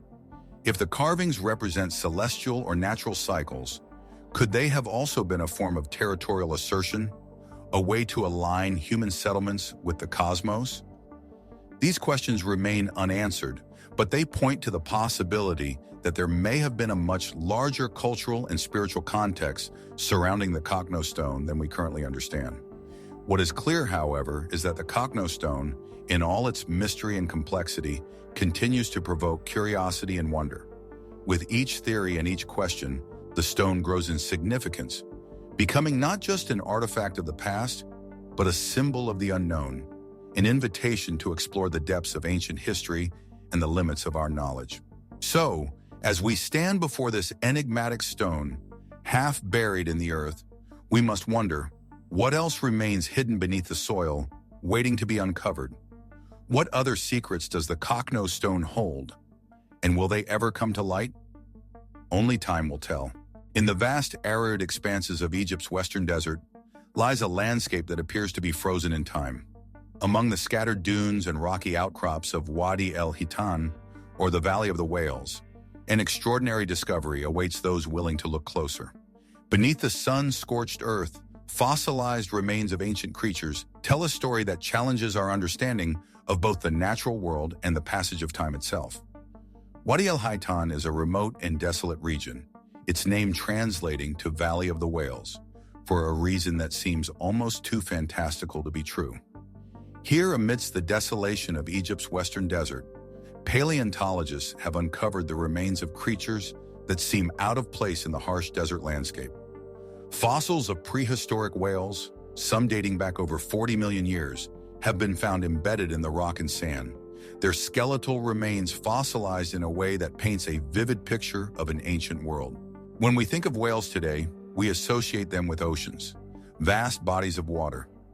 Yet millions of years ago, the ancestors of modern whales roamed a vast inland sea, far from the coastlines we know today. Wadi el-Hitan holds a window into this long-lost world, revealing the gradual evolution of these majestic creatures as they transitioned from land-dwelling mammals to the aquatic giants we are familiar with today. The fossils found here are nothing short of astonishing. Entire skeletons of ancient whales, some preserved in near-perfect condition, along with other marine creatures, all scattered across a landscape that was once submerged underwater. As researchers sift through the remains, they have unearthed fossils of an array of animals. Bizarre creatures, some resembling early whales with legs, while others appear to be amphibious, caught in the transition between land and sea. The fossils of Basilosaurus, one of the largest prehistoric whales, stand out in particular. This 50-foot-long predator had elongated, powerful limbs, hinting at its life in the water, but it also had remnants of hips and legs that indicate it was still connected to its terrestrial ancestors. The images of these half-land, half-sea creatures stir the imagination. Were they caught in a moment of evolution, or did they represent a long, gradual transformation that spanned millions of years? The Wadi el-Hitan fossil beds, inscribed as a UNESCO World Heritage Site in 2005, have provided some of the most significant evidence of the early stages of whale evolution. Yet this seemingly straightforward picture of the past still raises profound questions. The fossils are exceptionally well preserved, but how did they come to be scattered across a vast desert? What events unfolded in this region to create such a treasure trove of ancient life forms? And why have they been preserved so completely for millions of years? The most intriguing aspect of Wadi el-Hitan is the question of how a vast sea once covered this land. Today, the region is arid and lifeless, with no trace of the waters that once flourished here. What was once a vibrant marine environment teeming with life is now little more than a desolate stretch of sand and rock. But beneath the surface, there are the unmistakable remnants of that forgotten time. Ancient bones locked in stone, preserving the memory of a world long gone. Scientists believe that this area was once part of a vast inland sea, a warm and shallow body of water that spanned much of what is now Egypt and Sudan. But how did this sea vanish? And what forces were responsible for transforming the landscape into the desert we see today? While mainstream science provides a geological explanation for the area's transformation, offering evidence of shifting tectonic plates and climatic changes, there are still lingering questions. Could there be a more significant event, one that we have yet to fully understand, that caused this dramatic shift? Could Wadi el-Hitan, once a thriving sea, have been the site of a great natural disaster? Perhaps a cataclysmic event that wiped out entire ecosystems in an instant. Some have speculated that a sudden shift in climate or even an asteroid impact could have been responsible for altering the course of this ancient world, though these ideas remain speculative. In addition to the mysteries surrounding the disappearance of the ancient sea, the fossils themselves have generated much intrigue. The fact that the fossil beds are so well preserved, with entire skeletons of creatures like Basilosaurus still intact, suggests a sudden and rapid burial, possibly by a natural disaster. This raises the possibility that the creatures of Wadi el-Hitan were caught in a catastrophic event that caused them to be fossilized almost instantly. But how exactly did this happen? What caused the sudden burial of such massive animals? And why were they preserved with such exceptional detail? More than just a site of paleontological significance, Wadi el-Hitan also invites speculation about the broader picture of life on Earth during this time. The fossilized remains of these ancient whales, along with the strange creatures they coexisted with, offer tantalizing clues about the nature of early marine ecosystems. Were these creatures merely surviving, or were they part of a complex, highly evolved ecosystem that rivaled the complexity of today's oceans? And what role did these ancient whales play in the ecosystems of their time? The fossil beds are not just remnants of the past. They are a puzzle, a mystery that holds answers to some of life's biggest questions. What other discoveries remain hidden in the sand and rock, waiting to be uncovered? How did the life forms of this ancient sea interact with one another? And most of all, what other secrets lie buried in the desert, waiting for the right eyes to find them? For now, Wadi el-Hitan continues to hold its secrets close. Every year, paleontologists and researchers continue to uncover new fossils and learn more about the creatures that once lived in this forgotten sea. Yet the mystery of how this world came to be and what caused its transformation remains largely unsolved. As we contemplate the ancient creatures that once swam through the waters of Wadi el-Hitan, we must ask, what other hidden stories are out there, waiting to be unearthed beneath the shifting sands of time?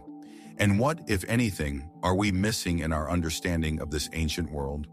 Perhaps one day, as the land of Wadi el-Hitan continues to reveal its secrets, we will uncover the answers to the questions that still linger in the windswept desert. Until then, the mystery of this ancient fossil bed remains an enigmatic and compelling reminder of the Earth's long and mysterious past. In the vast, sun-drenched expanses of southern Iraq, nestled along the banks of the ancient Euphrates River, lies the site of Al-Ubaid, an archaeological location that holds secrets from the dawn of civilization. It is a place where the first traces of urban life began to take shape, and where the mysterious and fascinating Ubaid lizard figurines were unearthed, their small forms whispering from the depths of history. These seemingly unremarkable clay artifacts, with their elongated bodies and reptilian features, carry with them more questions than answers. The Ubaid culture, which flourished around 5,000 years ago during the late Neolithic period, is often seen as a precursor to the great Sumerian civilization that would later rise in Mesopotamia. In the region now known as southern Iraq, the Ubaid people are credited with developing early forms of urbanization, with significant advances in pottery, architecture, and social structure. Yet, it is the discovery of the small clay figurines from this period that continues to captivate the imagination of archaeologists and historians alike. The Ubaid lizard figurines are, at first glance, striking in their simplicity. These small, handcrafted objects are typically no larger than a human palm, and they depict lizards, creatures that seem mundane in today's world, but carry an air of mystery when seen in this context. The figurines are molded in a highly stylized manner, with exaggerated long bodies, pointed tails, and detailed features such as pronounced limbs and heads. Their purpose, however, is anything but ordinary. The lizard shapes have led many to ask, why lizards, and what did these figures represent to the people of Al-Ubaid? Found primarily in burial sites and domestic dwellings, these figurines have been made from a variety of materials, including clay and sometimes stone. The more remarkable pieces are often decorated with intricate patterns, and some feature eyes that seem unnervingly lifelike for such ancient creations. While they are found in considerable quantities at Ubaid sites, their meaning remains elusive, and scholars have yet to come to a consensus on their true purpose.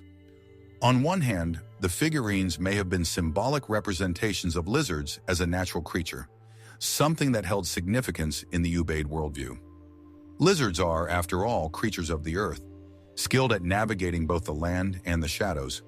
In many ancient cultures, reptiles were associated with transformation, regeneration, and rebirth due to their ability to shed skin. Could these figurines, then, represent some deeper spiritual connection to these themes? Could the Ubaid people have viewed lizards as agents of change, perhaps embodying the cyclical nature of life and death? However, there's more to these figurines than simple symbolism. Archaeologists have noted that the Ubaid lizard figurines often seem to share certain traits that might suggest they were not merely artistic representations of local fauna. Some researchers have pointed out the uncanny resemblance between the stylized lizards and creatures found in other ancient mythologies, from the serpent gods of Mesopotamia to the reptilian deities worshipped in cultures far removed from Alabide.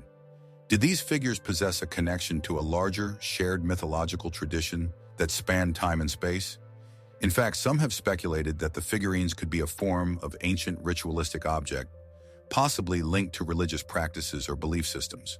The Ubaid people, like other early cultures of Mesopotamia, are believed to have had complex religious practices with a pantheon of gods and spirits that govern various aspects of their lives.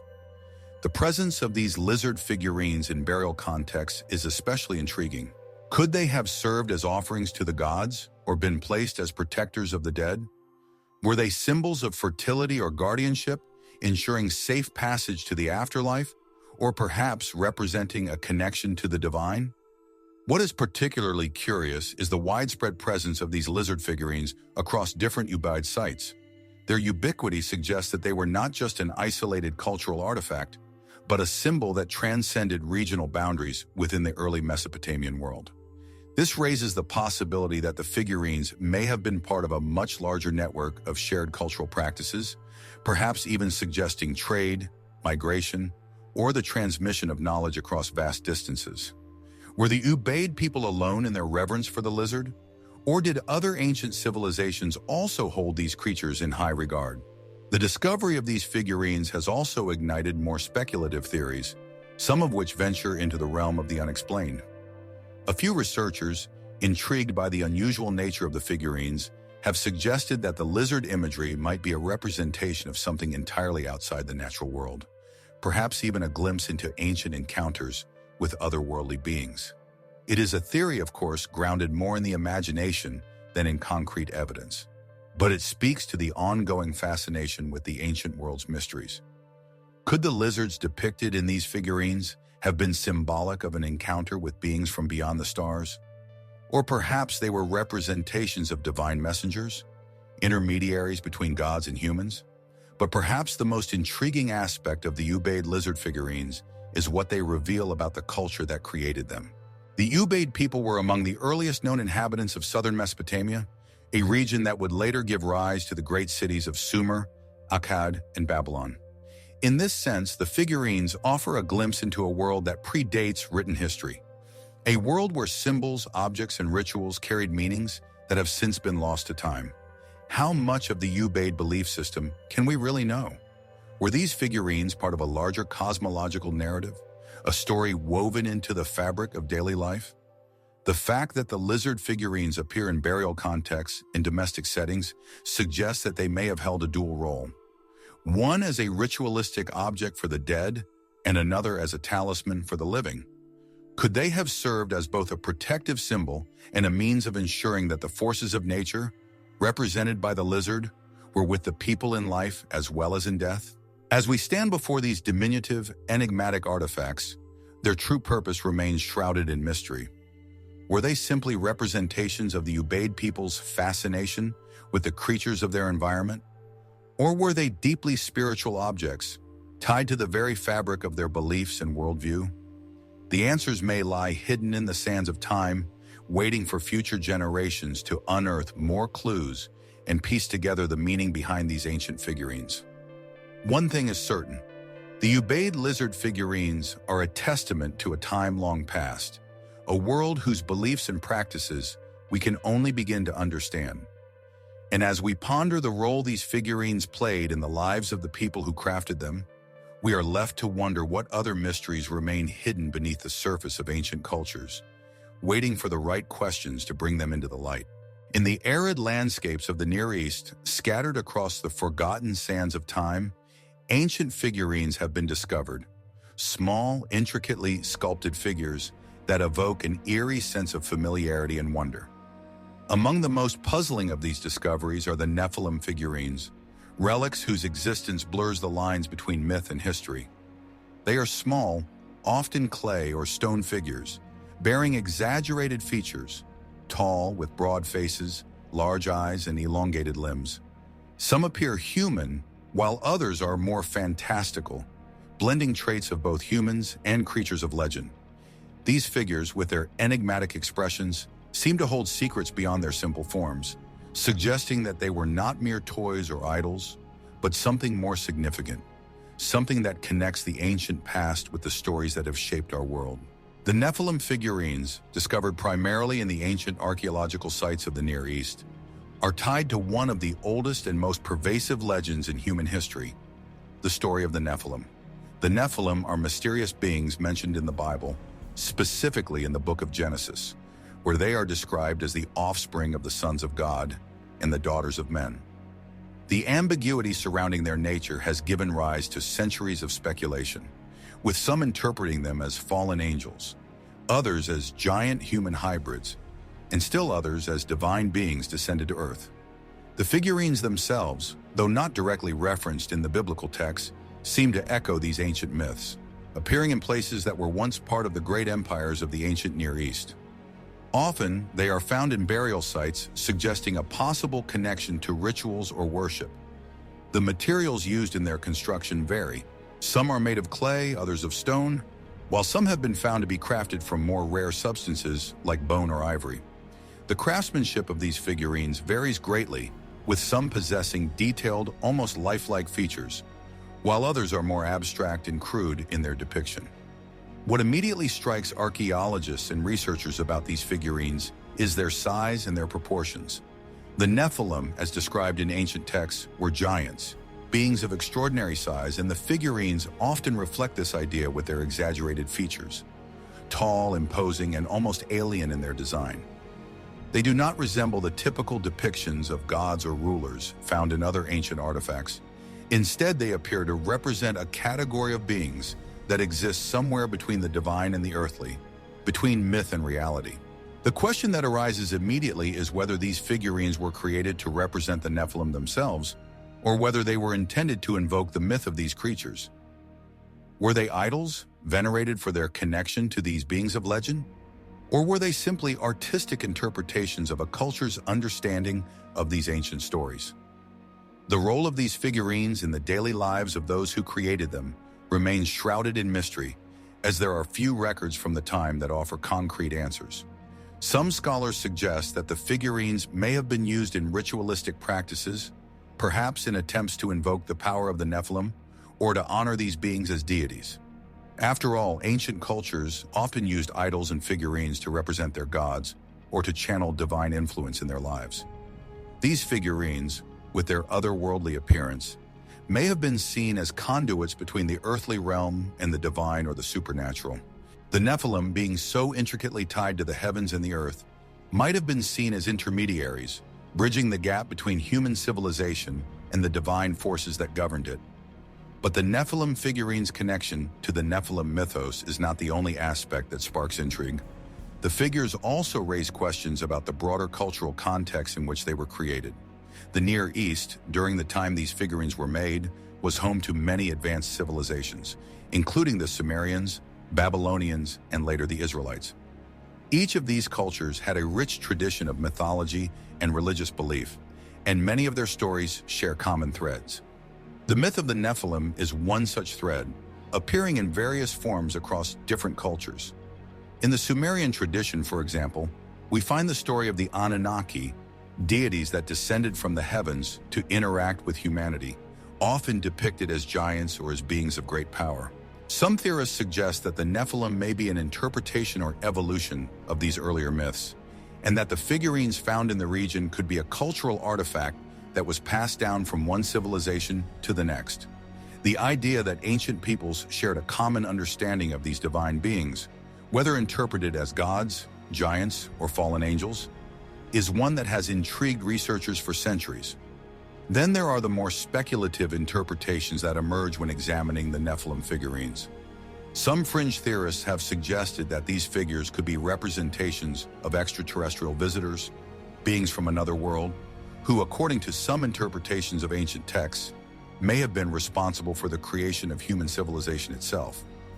The idea that the Nephilim were, in fact, alien beings who interacted with humanity in the distant past is one that has been popularized by modern theories of ancient astronauts. Could these figurines, with their distinct features, be a reflection of this interaction? Were the ancient creators of these figurines attempting to document an encounter with beings from another world, embedding their knowledge in the artwork of their time? However, while these theories are captivating, they remain speculative at best, with no definitive evidence to support such claims. What is clear, though, is that the Nephilim figurines continue to evoke a sense of mystery, and their presence in ancient archaeological sites suggests they were of some importance to the cultures that created them. Their exaggerated features and connections to ancient myths suggest they were not simply decorative objects, but held deeper symbolic meaning, perhaps representing divine or supernatural beings that transcended the ordinary world. The mystery of the Nephilim figurines, like so many other unexplained archaeological discoveries, invites more questions than it answers. Were these figures meant to represent a real historical encounter with the divine or supernatural? Or were they a reflection of the ancient people's belief in beings from beyond their world, be it gods, giants, or visitors from the stars? As we continue to uncover the remnants of past civilizations, we are left to wonder what other hidden secrets the Earth holds, secrets that may one day shed light on the truth behind these mysterious figurines. Perhaps, as with many ancient artifacts, the true story of the Nephilim figurines will remain lost to time, their meaning known only to those who lived long ago. But as we gaze upon these enigmatic objects, we cannot help ourselves from wondering what else remains hidden, patiently waiting for discovery just beneath the surface of history. Scattered across Europe, from the rolling hills of the English countryside to the ancient cities of the Roman Empire, a peculiar object has quietly intrigued archaeologists and historians for centuries: the Roman dodecahedron.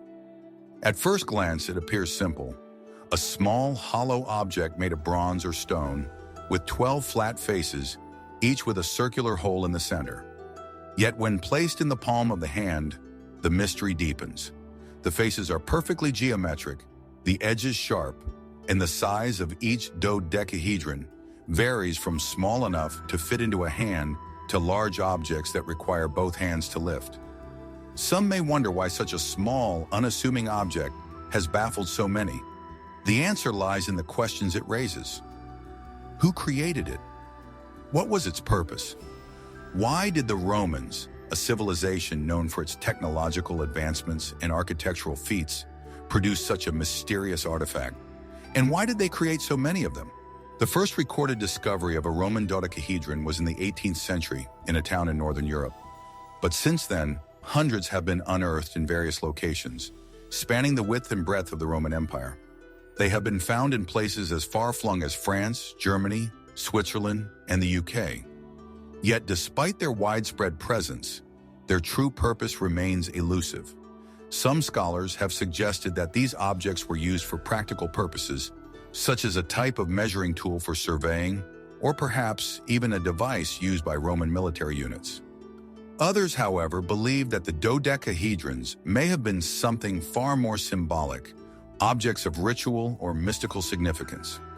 Let us pause for a moment to consider what we do know about these enigmatic objects. The Roman dodecahedron is undeniably a sophisticated piece of craftsmanship.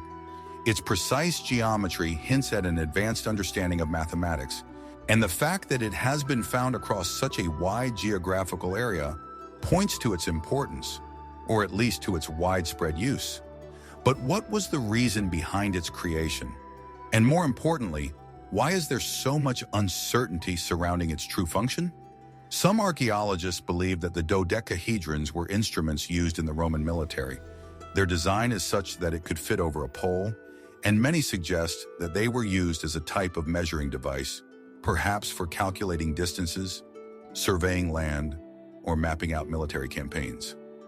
The 12 faces, each with a hole of varying size, could be seen as an early form of sighting tool, allowing Roman engineers or military tacticians to line up targets or measure angles in the field. But this theory, although intriguing, raises questions of its own. No definitive examples of their use in any engineering texts or military manuals from Roman times have ever been found. Moreover, it is not clear how the varying sizes of the holes in the dodecahedron would have assisted in such tasks. There is also the issue of the material used.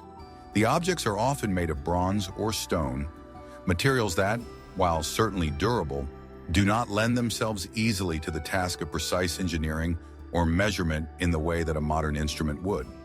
It leaves us wondering if the true purpose could be something altogether different.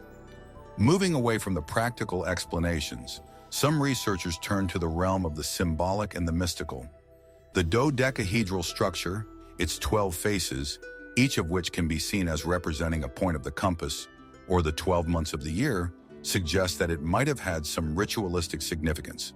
The Romans were a deeply religious people, and their rituals were intertwined with every facet of life, from military conquest to agricultural practices, from social gatherings to personal beliefs. Could the dodecahedron have been a symbol of the cosmos, representing the interconnectedness of all things in the universe? Some scholars speculate that the object could have been used in divination practices, guiding individuals or priests in their interpretations of fate, fortune, and the movements of the stars. There are also those who argue that the dodecahedron was a representation of the zodiac, or a celestial map, reflecting the 12 constellations that were of importance to the ancient Romans. In this view, the object might have been used in rituals to align individuals with the stars, possibly as a method of astrology or to mark the passage of time. The holes on the dodecahedron might have been used to align the object with the position of the sun, moon, or stars, guiding a priest or a sage in their spiritual practices.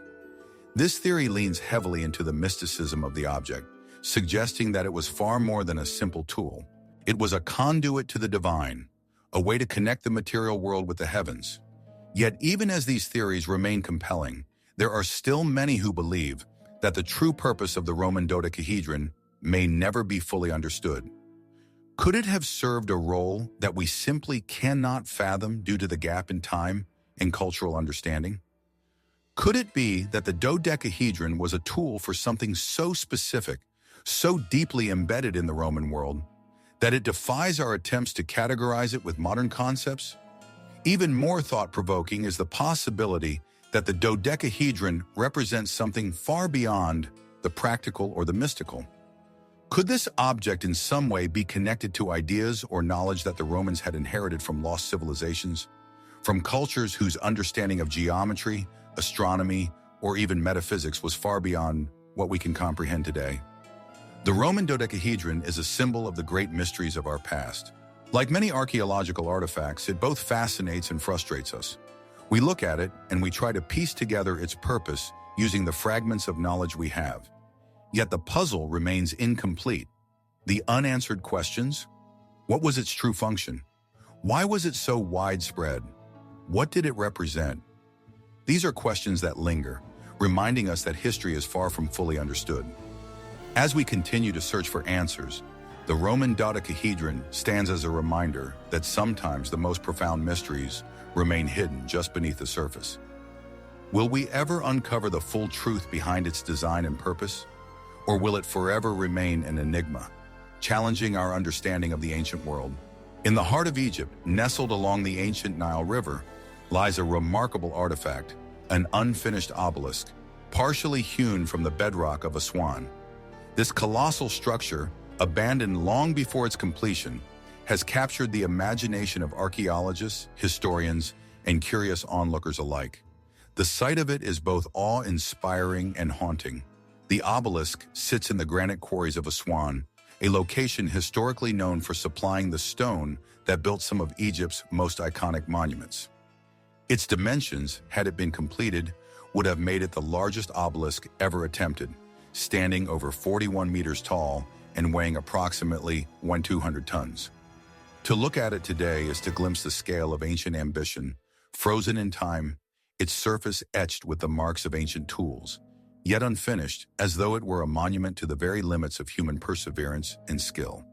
But the mystery surrounding the unfinished obelisk is not just in its size. It lies in the circumstances of its abandonment. How could something so monumental have been left incomplete? Was it due to technical challenges, a shift in royal favor, or something more inscrutable? The answers to these questions are far from straightforward, and the true story of the unfinished obelisk is still waiting to be uncovered. The obelisk's unfinished state is itself a curious anomaly in the grand sweep of Egyptian construction. Throughout the history of ancient Egypt, obelisks were seen as symbols of the sun god Ra, towering monuments meant to capture the rays of the sun and reflect divine power. These stone structures were meticulously crafted and often transported great distances to adorn the temples of Egypt. Yet here in Aswan, in the very place where the stone for these grand monuments was extracted, an obelisk lies half-formed, as though abandoned in mid-creation. The most widely accepted explanation for the unfinished state of the obelisk is that it encountered a series of technical difficulties during its construction. Aswan's granite is known to be a difficult material to work with, and the process of shaping such a massive stone structure would have been an incredibly challenging task. The marks on the surface of the obelisk show signs of the tools used by ancient workers: copper chisels, hammers, and wooden wedges, indicating that the artisans were using the best methods they had at their disposal. Yet despite their efforts, the stone proved too difficult to fully free from the bedrock. The vertical cracks that appear to run through the granite suggest that, at some point, the obelisk began to split along a natural fault line, making it increasingly unstable. This would have made it difficult to remove the obelisk without risking catastrophic failure. It is possible that, realizing the risks involved, the workers abandoned the project, leaving the obelisk in its current state. There is a certain practicality to this explanation. After all, the ancient Egyptians were no strangers to grand construction projects, and the idea that a single obelisk could be abandoned due to unforeseen complications seems plausible. Yet this explanation, while logical, does not account for all the unanswered questions that linger over the site. If we move beyond the realm of technical difficulties, other theories begin to surface, some more speculative, others grounded in the realm of the mystical. One possibility is that the unfinished obelisk was abandoned due to the death of the pharaoh who commissioned it. Throughout Egyptian history, rulers were known for initiating grand architectural projects, many of which were intended to serve as monuments to their power and divinity. What if the pharaoh who ordered the construction of this obelisk passed away before its completion? Without the royal patronage, the project could have lost its purpose, causing it to be abandoned in the quarry. In this scenario, the obelisk stands as a silent testament to the ambitions of a ruler lost to time. Could it have been the vision of a king whose reign was cut short? The site itself offers no clear indication of who the original patron was, leaving us to wonder which pharaoh might have been behind such a monumental undertaking. Some researchers have also suggested that the unfinished obelisk could be linked to a shift in religious or political ideologies during the period in which it was being constructed. Could the obelisk have been an attempt to create a symbol of the sun god Ra on a scale never before imagined, only to be abandoned when religious priorities shifted? The complex relationship between Egypt's changing dynasties and their religious practices is still a subject of much debate, and it is possible that the obelisk was simply one victim of a larger shift in cultural values. Then there are the more mystical and fringe theories. Some claim that the unfinished obelisk might not have been abandoned due to technical limitations at all.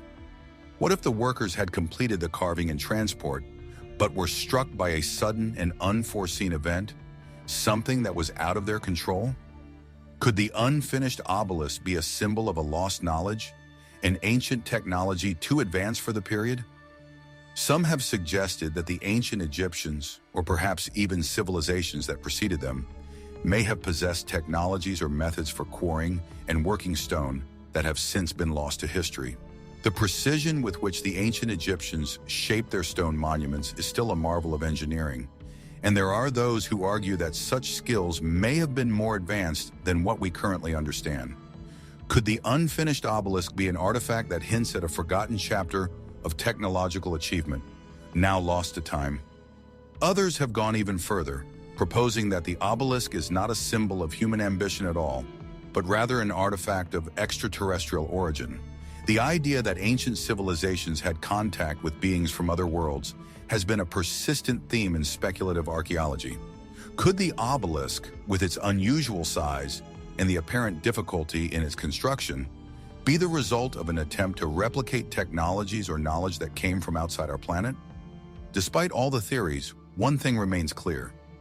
The unfinished obelisk of Aswan is a mystery that continues to captivate and intrigue. Its scale, its abrupt abandonment, and the questions it raises about ancient Egyptian construction methods all combine to create an enigma that has yet to be fully explained. Was it simply the victim of technical challenges? Was it abandoned due to political or religious upheaval? Or does it hold a secret about ancient knowledge that has slipped through the cracks of history? As we stand before this colossal monument to ambition and abandonment, we are left with more questions than answers. What might still be hidden beneath the surface of this unfinished stone? And what other secrets of ancient Egypt are waiting to be uncovered, lying dormant in the sands of time? Hidden within the ancient ruins of Babylon, near the modern-day city of Baghdad in Iraq, lies a curious set of artifacts that have intrigued archaeologists and historians for over a century. Known as the Baghdad batteries, these small clay jars have sparked heated debate over their true purpose and significance. At first glance, they appear to be nothing more than unassuming, rudimentary vessels, nothing more than ancient pottery. Yet, as with many objects from the distant past, there is something deeper lurking beneath the surface, something that remains tantalizingly elusive. The Baghdad batteries consist of a series of ceramic pots, each containing a copper cylinder and an iron rod. The pots, dating back to roughly 2,000 years ago, were discovered in the 1930s by German archaeologist Wilhelm Koenig, who unearthed them in the ruins of the ancient city of Ctesiphon, near Baghdad. While they may seem like simple containers, a closer inspection reveals that they share a striking resemblance to a rudimentary form of galvanic cell, an early type of battery capable of generating electrical current. This strange configuration of copper and iron enclosed within clay immediately raises questions. Could these ancient artifacts have been used as some form of electrical device? Was there a forgotten technology at play here, far beyond what we believe the people of Mesopotamia were capable of? Or could these objects have had an entirely different, more mundane purpose that we have yet to understand? The most widely accepted explanation is that these so-called batteries were not used for electrical power at all. Some scholars argue that they were ceremonial objects, perhaps intended for religious rituals or symbolic purposes. The idea is that these vessels were used to store sacred or healing liquids, with the metal components inside serving as simple tools for preservation rather than power generation. But as the mystery surrounding the Baghdad batteries deepens, this explanation starts to seem less satisfactory. After all, the copper cylinder and iron rod, if they had been used to contain or store liquid, would have shown signs of corrosion and damage. Yet they appear to be in relatively good condition. Moreover, the presence of these materials and their specific arrangement within the vessels seems too deliberate to be accidental. Could the builders of these objects have known how to harness the principles of electrical currents in ways that we do not yet fully understand? This is where things take a more speculative turn. The theory that the Baghdad batteries were used as primitive batteries is one that has captured the imagination of many. If this theory were true, it would imply that ancient civilizations, long before the development of modern electrical engineering, had discovered a form of electricity. But what evidence supports this bold claim? Could the ancient Mesopotamians have stumbled upon the basic principles of electrochemistry, harnessing the power of copper and iron to generate a rudimentary electrical charge? A closer examination of the Baghdad batteries suggests that they may indeed have been capable of generating electricity. When a mild acid, such as vinegar or lemon juice, is placed inside the vessels, a small current is produced between the copper and iron elements, just as it would in a modern-day battery. This discovery has led some to believe that the ancient builders of these artifacts may have intentionally designed them for use in electroplating, a process in which metal is coated with another metal using electrical current. Electroplating was not widely known until the 19th century, yet here, in these ancient pots, we may be seeing evidence of a technique that predates its rediscovery by millennia. But there are other, more peculiar explanations for the existence of the Baghdad batteries that venture further into the realm of mystery. Some have suggested that these objects were not used for practical purposes at all, but instead served as part of a lost form of advanced technology, perhaps even a precursor to something far more complex. An artifact from a forgotten civilization whose knowledge of electrical power has been lost to time. Could these ancient people have had access to technologies that we can barely comprehend today, only for their discoveries to be buried in the sands of history? Others have gone even further, speculating that the Baghdad batteries were not of earthly origin at all. In line with various theories about extraterrestrial contact in ancient history, some have posited that these objects were the result of knowledge passed down from visitors from another world. These theories are, of course, highly speculative and are not taken seriously by mainstream archaeologists or scientists. Yet they tap into a deep-seated desire to understand the mysteries of the past, especially when it comes to seemingly inexplicable discoveries, such as the Baghdad batteries. What is particularly fascinating about the Baghdad batteries is that, despite decades of research, no definitive conclusion has been reached. Were they used to generate power? Were they part of an ancient technological system that we are only beginning to understand? Or were they simply ceremonial objects, their true purpose lost to the ravages of time? The fact that we cannot answer these questions with certainty only adds to their allure, as we are left to wonder what secrets they might still hold. Perhaps as we continue to unravel the mysteries of the ancient world, the Baghdad batteries will eventually reveal their true purpose, or perhaps they will remain one of the great unsolved puzzles of archaeology, a reminder that despite our technological advancements, there are still pieces of the past that elude our grasp. What might have inspired the creation of these strange objects? Could they be part of a larger, lost history of ancient technology? Or are they simply the product of a culture whose understanding of the world was different from our own? As we stand before these enigmatic vessels, we are reminded that history is full of unanswered questions. The Baghdad batteries, much like many other archaeological mysteries, invite us to look deeper, to question what we think we know, and to wonder about the possibilities that may still lie hidden beneath the surface of time. Nestled within the serene rolling plains of eastern Germany, just south of the town of Gossec, lies a circular structure that for centuries has stood as a silent witness to the unfolding of human history. The Gossec Circle, one of the oldest known solar observatories in Europe, quietly beckons the curious, holding within its ancient stones the secrets of an advanced understanding of time and the cosmos. At first glance, the Gossec Circle appears almost unassuming, just another set of megalithic remnants in the vast landscape of prehistoric Europe.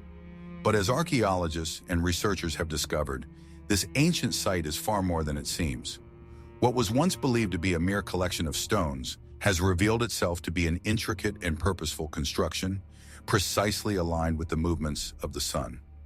The site, which dates back to around 5,000 years ago, belongs to the Neolithic period, and its design suggests that its creators possessed not only a remarkable understanding of astronomy, but also the ability to align their environment with the celestial movements that govern their lives.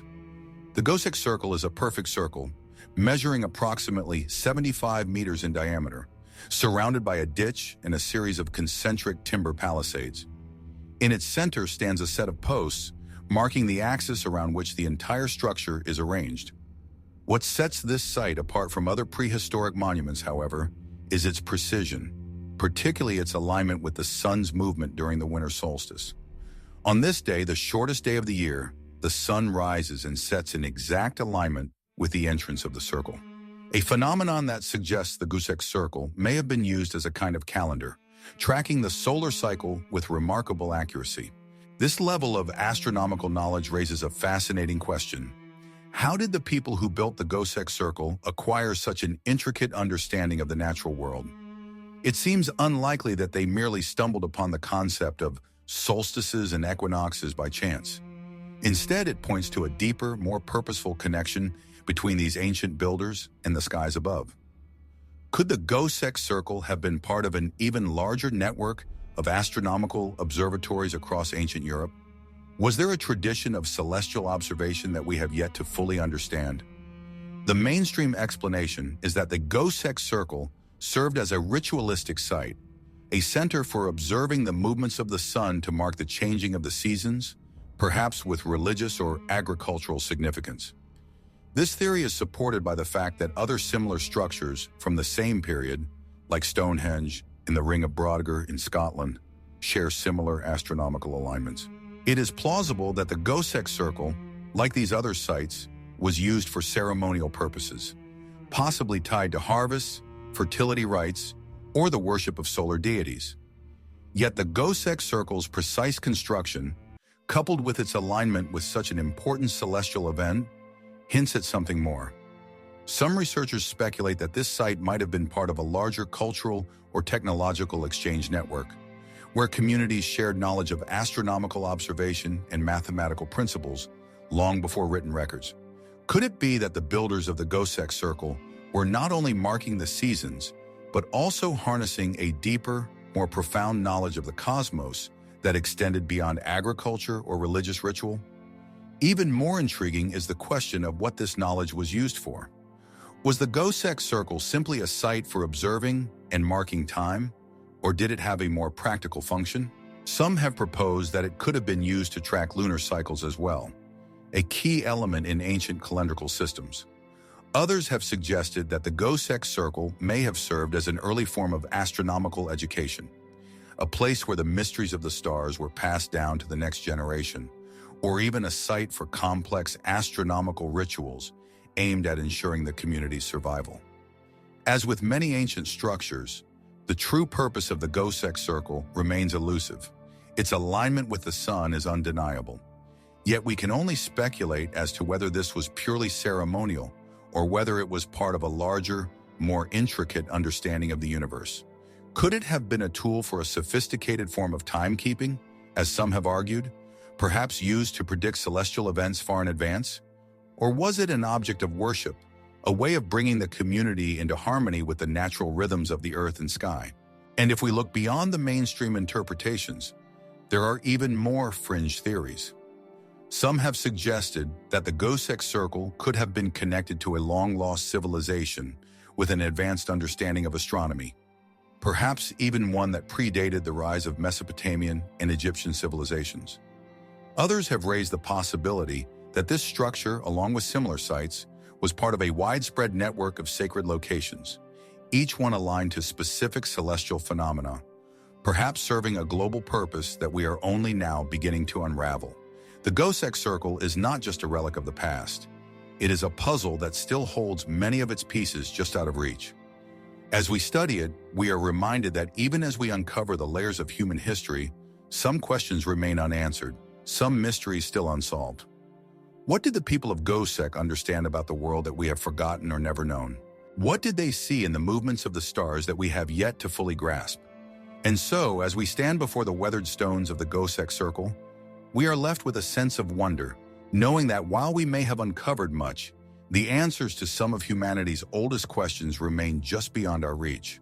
The circle itself remains a testament to the ingenuity of ancient minds, a mystery that continues to beckon us toward a deeper understanding of our place in the cosmos.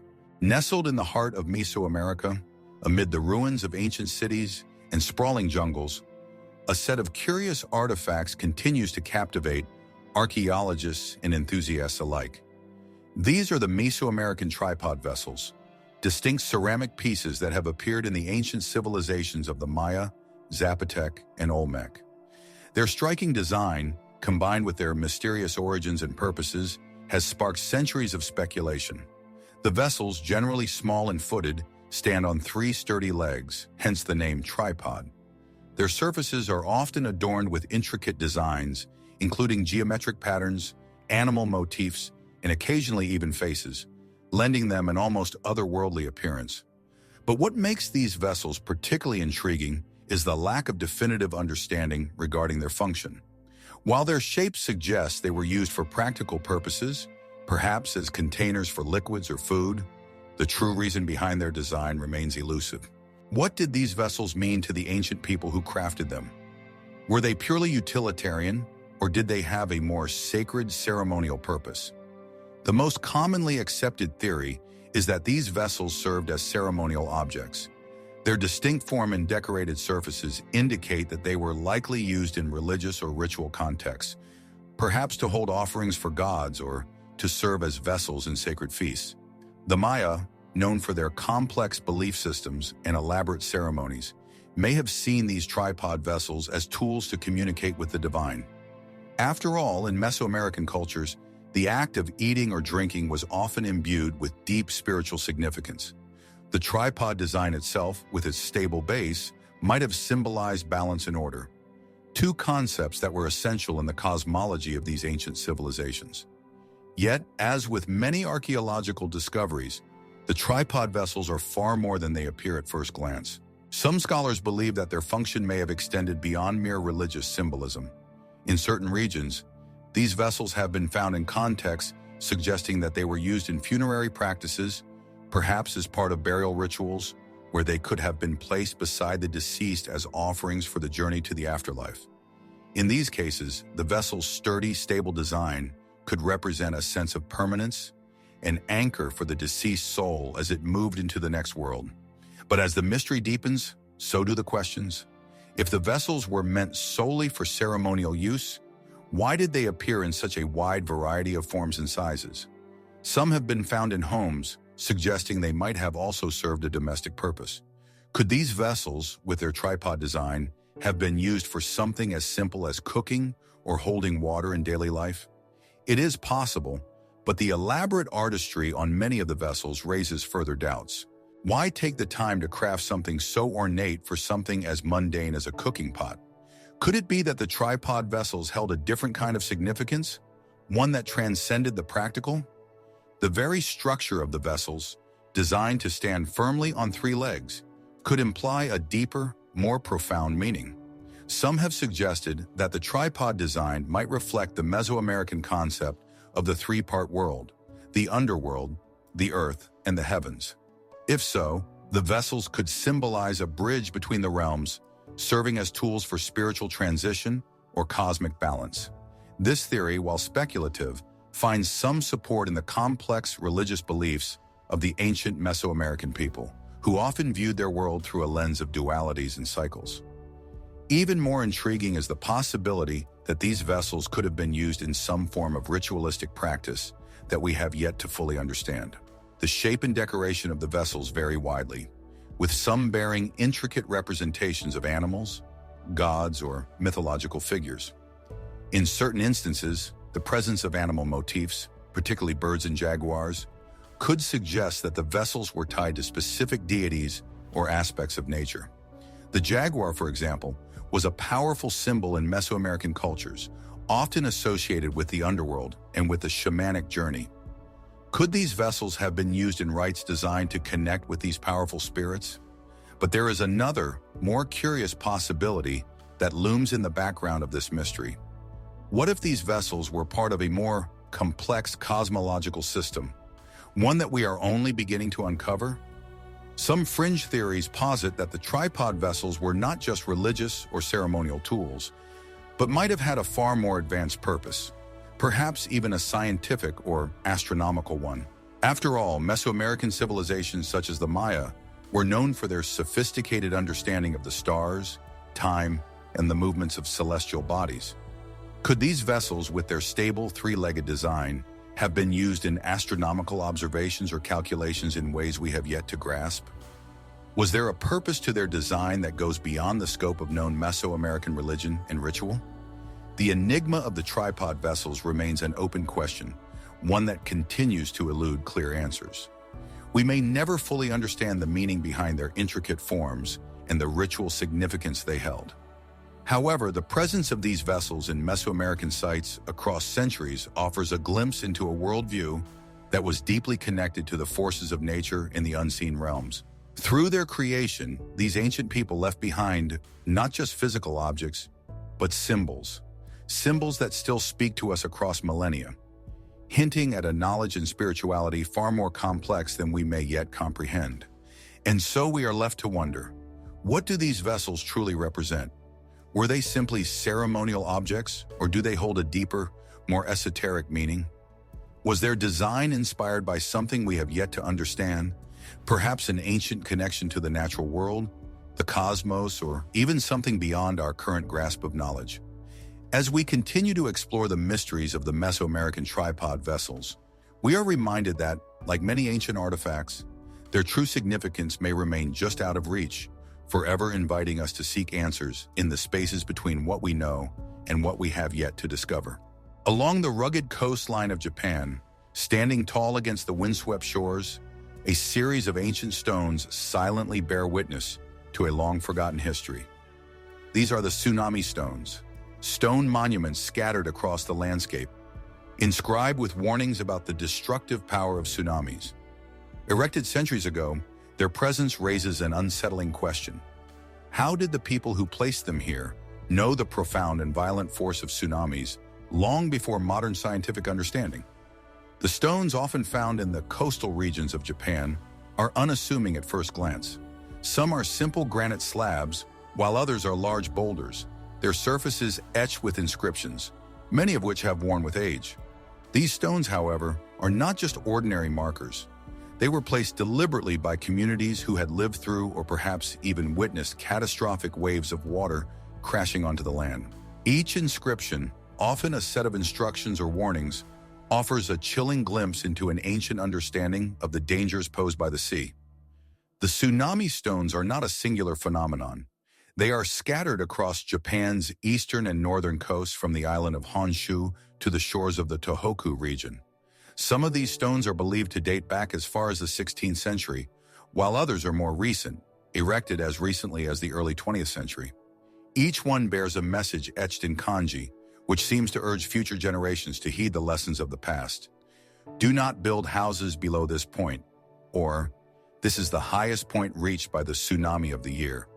The messages are clear and serve as direct warnings, as though the stones themselves are guardians, standing as silent sentinels against the fury of the ocean. What is most remarkable about these stones is that their origins appear to be rooted in the collective memory of ancient tsunamis. The communities who created these markers must have endured frequent natural disasters, perhaps even entire generations wiped out by the devastating force of tsunamis. The fact that these monuments were erected suggests a deep understanding of the ocean's capricious nature, an understanding passed down through the generations, embedded into the very fabric of Japanese coastal society. But how did these communities know to place such stones in the first place? Was it purely empirical observation, or was there a deeper, more profound knowledge at play? The most well-known of these stones is the one located in the coastal town of Aniyoshi in the Iwate Prefecture. Erected after the 1896 Meiji Sanriku earthquake and tsunami, this stone, with its inscription urging future generations to stay above the designated line, offers one of the most poignant and sobering reminders of the power of the sea. What makes this stone particularly eerie is that after the catastrophic tsunami of 2011, one of the worst in Japanese history, the village of Aniyoshi, despite being in the path of the wave, was spared. Local residents had followed the advice inscribed on the stone, retreating to higher ground before the wave arrived. In this instance, the stone's warning proved prophetic, saving countless lives. Yet as awe-inspiring as these stones are, they also bring with them a sense of unease. They raise questions about the extent to which ancient peoples understood the natural world. How did these communities know to place their homes just above the highest points marked by the stones? Were their warnings based on oral histories passed down through generations? Or did they have an awareness of seismic activity that we have yet to fully understand? It is almost as though they were tapping into some kind of ancestral knowledge, an unspoken awareness of the Earth's volatile nature. Some have suggested that these stones may represent an ancient form of collective memory, a way of preserving not only warnings, but also the stories of tsunamis that wiped out entire communities. Could these markers have been tied to larger ritualistic practices, perhaps an attempt to appease the gods of the sea, or to create a sense of cosmic balance between humans and nature? Were they a reminder of the precariousness of life on the edge of the ocean, a testament to the vulnerability of coastal life?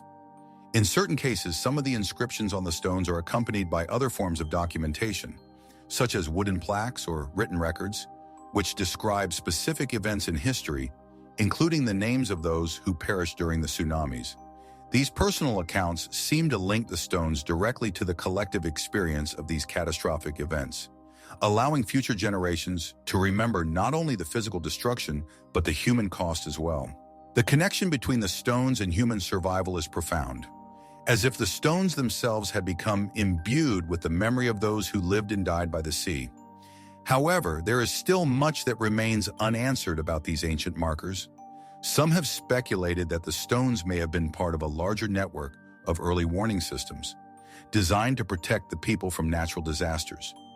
Could the stones have served as part of a broader community network, perhaps even a system of communication that stretched across multiple villages, alerting them to the dangers of incoming tsunamis. Others have questioned whether the stones themselves might have been part of a more elaborate understanding of time, memory, and natural cycles, an understanding that is now lost to us. The stones are not just geological features. They are symbols of human resilience and an enigmatic form of wisdom. They speak to the delicate relationship between humankind and nature, a relationship defined by respect, fear, and reverence. But the stones also point to something else, the possibility that even in ancient times, people had an awareness of the Earth's shifting dynamics that we might still struggle to comprehend. As we stand before these ancient tsunami stones, we are left with a profound sense of wonder and curiosity. These stones, quietly marking the edges of the land, continue to hold their secrets, inviting us to look deeper into the past. What if the wisdom of these warnings, passed down over centuries, is not simply an echo of the past, but a message for the future as well? What if, in the face of our modern understanding of the Earth's power, we are still missing some of the lessons that these ancient peoples understood so well? The tsunami stones, it seems, are not just relics of history, but profound mysteries, offering us not only glimpses into the past, but also the chance to reconsider the ways we live in harmony with nature today. As the warm Mediterranean breeze sweeps across the Greek countryside, the distant silhouette of a strange and unassuming structure rises from the earth. This is the Pyramid of Hellinikon, a monumental, enigmatic site that has long eluded clear explanation. Unlike the famous pyramids of Egypt, this pyramid sits quietly in the rural heart of the Peloponnese, in the small village of Hellinikon, near the ancient city of Argos. At first glance, the pyramid's form is striking, yet oddly minimalist. Standing just over 8 meters tall, it is composed of carefully stacked limestone blocks that have weathered the centuries with surprising resilience. The pyramid's base is nearly square, measuring around 10 meters on each side. Its sloped, angular design is immediately recognizable, though its purpose remains a mystery. This modest yet imposing structure seems out of place in the lush greenery of the surrounding valley, as if it has always stood in quiet defiance of the passage of time and the fleeting nature of human understanding. The Pyramid of Hellinikon has long baffled archaeologists, historians, and explorers. While it is undoubtedly ancient, the exact period of its construction is unclear. Most estimates place its creation around the 4th century BCE, though some suggest it could be much older, possibly as far back as the Mycenaean period. Unlike the grand monuments of Egypt or the Maya, this pyramid does not share the same level of documentation, and there is little written record to help piece together its origin or significance. What is immediately apparent, however, is its location. Situated not far from ancient Greek settlements, the Hellinikon pyramid could have had connections to the surrounding city-states, though no definitive link has been established. It is a curious feature in a region known more for its temples, theaters, and grand palaces. So, why a pyramid? Why here of all places? And what purpose could it have served in the context of Greek civilization? The prevailing theory is that the Pyramid of Hellinikon served as a tomb or memorial. In ancient Greece, monumental tombs were constructed to honor the dead, and it is possible that this pyramid was built to mark the burial site of an important individual or a revered figure.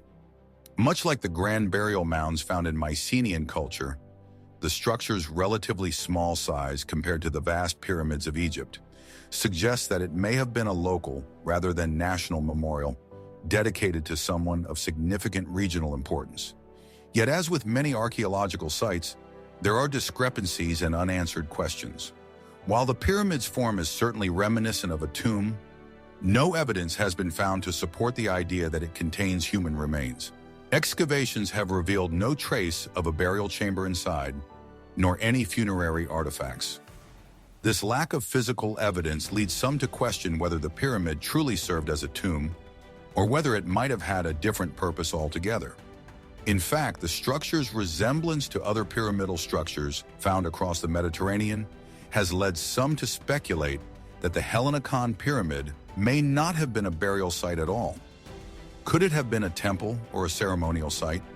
The pyramid's simplicity and stark design set it apart from the elaborate temples and sanctuaries typically constructed in ancient Greece. Yet there are certain elements that raise the possibility.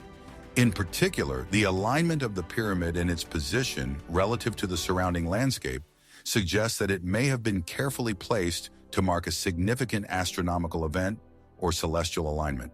Could the pyramid have been used as a form of astronomical observatory or a marker for seasonal festivals and rituals that tied the community to the cycles of the sun and the stars? Others have pointed to the potential connection between the Hellenikon pyramid and the larger tradition of sacred geometry that appears in many ancient civilizations. The precise proportions of the pyramid, its orientation, and its location all hint at a deeper understanding of geometry and the natural world that may have been more widespread in the ancient world than we currently acknowledge. If the pyramid was indeed used for ritual or ceremonial purposes, it is possible that its design was intended to reflect the harmony of the cosmos, a theme that was central to many ancient cultures, including the Greeks. As we delve deeper into the puzzle of the Hellenikon pyramid, it becomes clear that there is much about this structure that remains elusive. Some fringe theories have even suggested that the pyramid could be the work of a lost civilization, an advanced society that predated the known cultures of the ancient Mediterranean.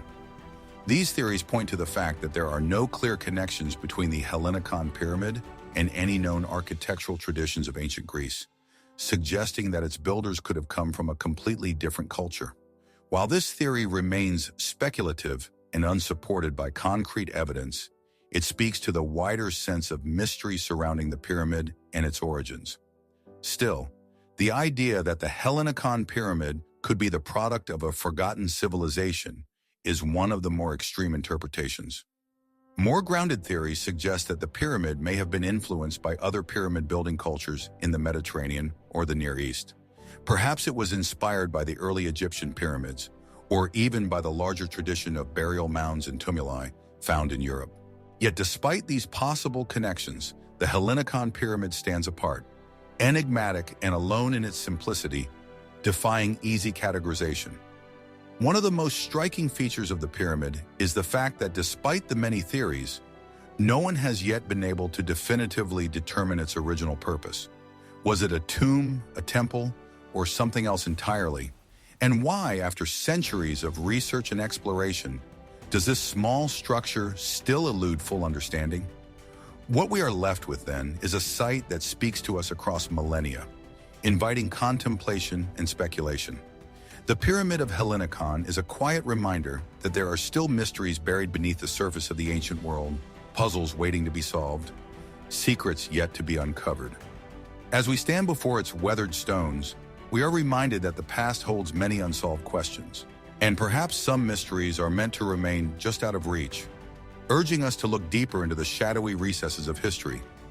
Could this pyramid, like so many other ancient sites, hold answers to questions that are simply beyond our current understanding? Only time may tell.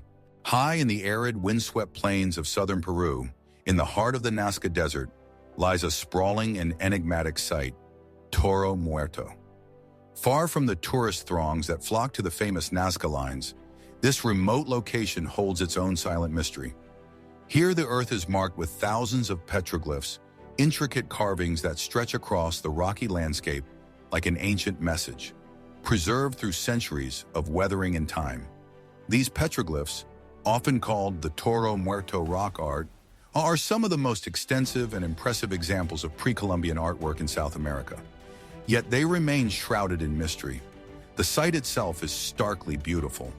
The rocky surface is dappled with the shadows of scattered boulders, each etched with dozens of figures, geometric shapes, abstract patterns, and stylized depictions of animals and human forms. The sheer number of carvings, over 5,000 individual motifs, immediately suggests a complex and purposeful design. But what did these images mean to the people who created them? And what purpose did they serve? Archaeologists have long speculated about the origins of Toro Muerto's petroglyphs. The carvings are generally attributed to the Nazca culture, who lived in the region between 100 BCE and 800 CE. This was a society known for its remarkable artistry, not only in the petroglyphs of Toro Muerto, but also in their creation of the famous Nazca lines, those vast geoglyphs that stretch across the desert floor and can only be truly appreciated from the sky. Just as the Nazca lines still puzzle researchers with their precision and unclear purpose, the petroglyphs at Toro Muerto continue to evoke similar questions. The figures etched into the rocks at Toro Muerto depict a wide range of subjects. Some carvings appear to represent animals, birds, lizards, snakes, and even large felines that may have held symbolic significance for the Nazca people. Others depict abstract, geometric shapes, lines and spirals, which seem to echo the stylized forms found in the intricate ceramics and textiles of the Nazca culture. Human figures are also prominent, often shown in profile or in ritualistic poses, their bodies adorned with elaborate headdresses, jewelry, and other adornments. Yet despite the apparent wealth of detail, the meaning behind these images remains elusive. The petroglyphs at Toro Muerto are clearly not random. They are too deliberate in their composition. But what exactly do they represent? Were they created as a form of communication, marking territory, or documenting important events? Or could they have been linked to religious or spiritual practices, a way to honor the gods or ancestors? Given the region's rich traditions of ritual and ceremonial art, it is certainly plausible that the petroglyphs served as part of a larger religious or cultural narrative. But as with many archaeological sites, there are no definitive answers. Some scholars believe that the petroglyphs were created as part of a ritualistic tradition, perhaps associated with agricultural cycles. The Nazca people, who lived in one of the driest places on Earth, would have depended on water and the fertility of the land for their survival. It is possible that the figures carved into the rocks were linked to ancient beliefs about water, fertility, and the cyclical nature of life. The jagged, angular shapes may represent sacred geometric forms, and the animals and human figures could symbolize deities, ancestors, or spirits associated with these cycles. However, this theory does not explain all of the imagery. Some of the figures at Toro Muerto are far more abstract in nature, and their meaning is even harder to decipher. There are many curious motifs, swirling lines, spirals, and patterns that seem disconnected from any tangible representation of the natural world. Could these shapes be some form of coded language? An ancient script that has yet to be understood? Or perhaps they were created purely for aesthetic or symbolic reasons, as a way to adorn the landscape with images that had deep personal or collective significance. One of the most intriguing aspects of the Toro Muerto petroglyphs is their sheer scale and density. The site spans over a vast area, and it appears that the petroglyphs were not created all at once. The site likely grew over many generations, with new images added to the rocks over time. This layering effect suggests that Toro Muerto was an important place for a prolonged period, with successive generations returning to the site to add their own marks, preserving both personal and collective histories. But who were the individuals responsible for these carvings? What motivated them to create such elaborate artwork? And why did they choose to carve it into the very rocks of the desert itself? Some more speculative theories take this idea of layering to a different level. Could the petroglyphs be a kind of map, recording the movements of the people, their migrations, or their travels? Or perhaps they represent an early attempt at recording celestial events, the patterns of stars, planets, or constellations, especially given the importance of astronomy to many ancient cultures. Could Toro Muerto have been a ceremonial observatory, a place where the movements of the heavens were etched into the stone to mark specific dates or events? The alignment of certain petroglyphs with the rising and setting of the sun or other celestial bodies has led some researchers to suggest a connection between the art and ancient astronomical knowledge. Other fringe theories, without any solid evidence to back them, even suggest that the petroglyphs could be the work of an advanced, lost civilization that predates the Nazca culture by millennia. Such theories point to the complexity of the carvings and the sophistication of the design, raising the possibility that Toro Muerto could be a remnant of a forgotten people with knowledge that surpassed what is traditionally attributed to the Nazca.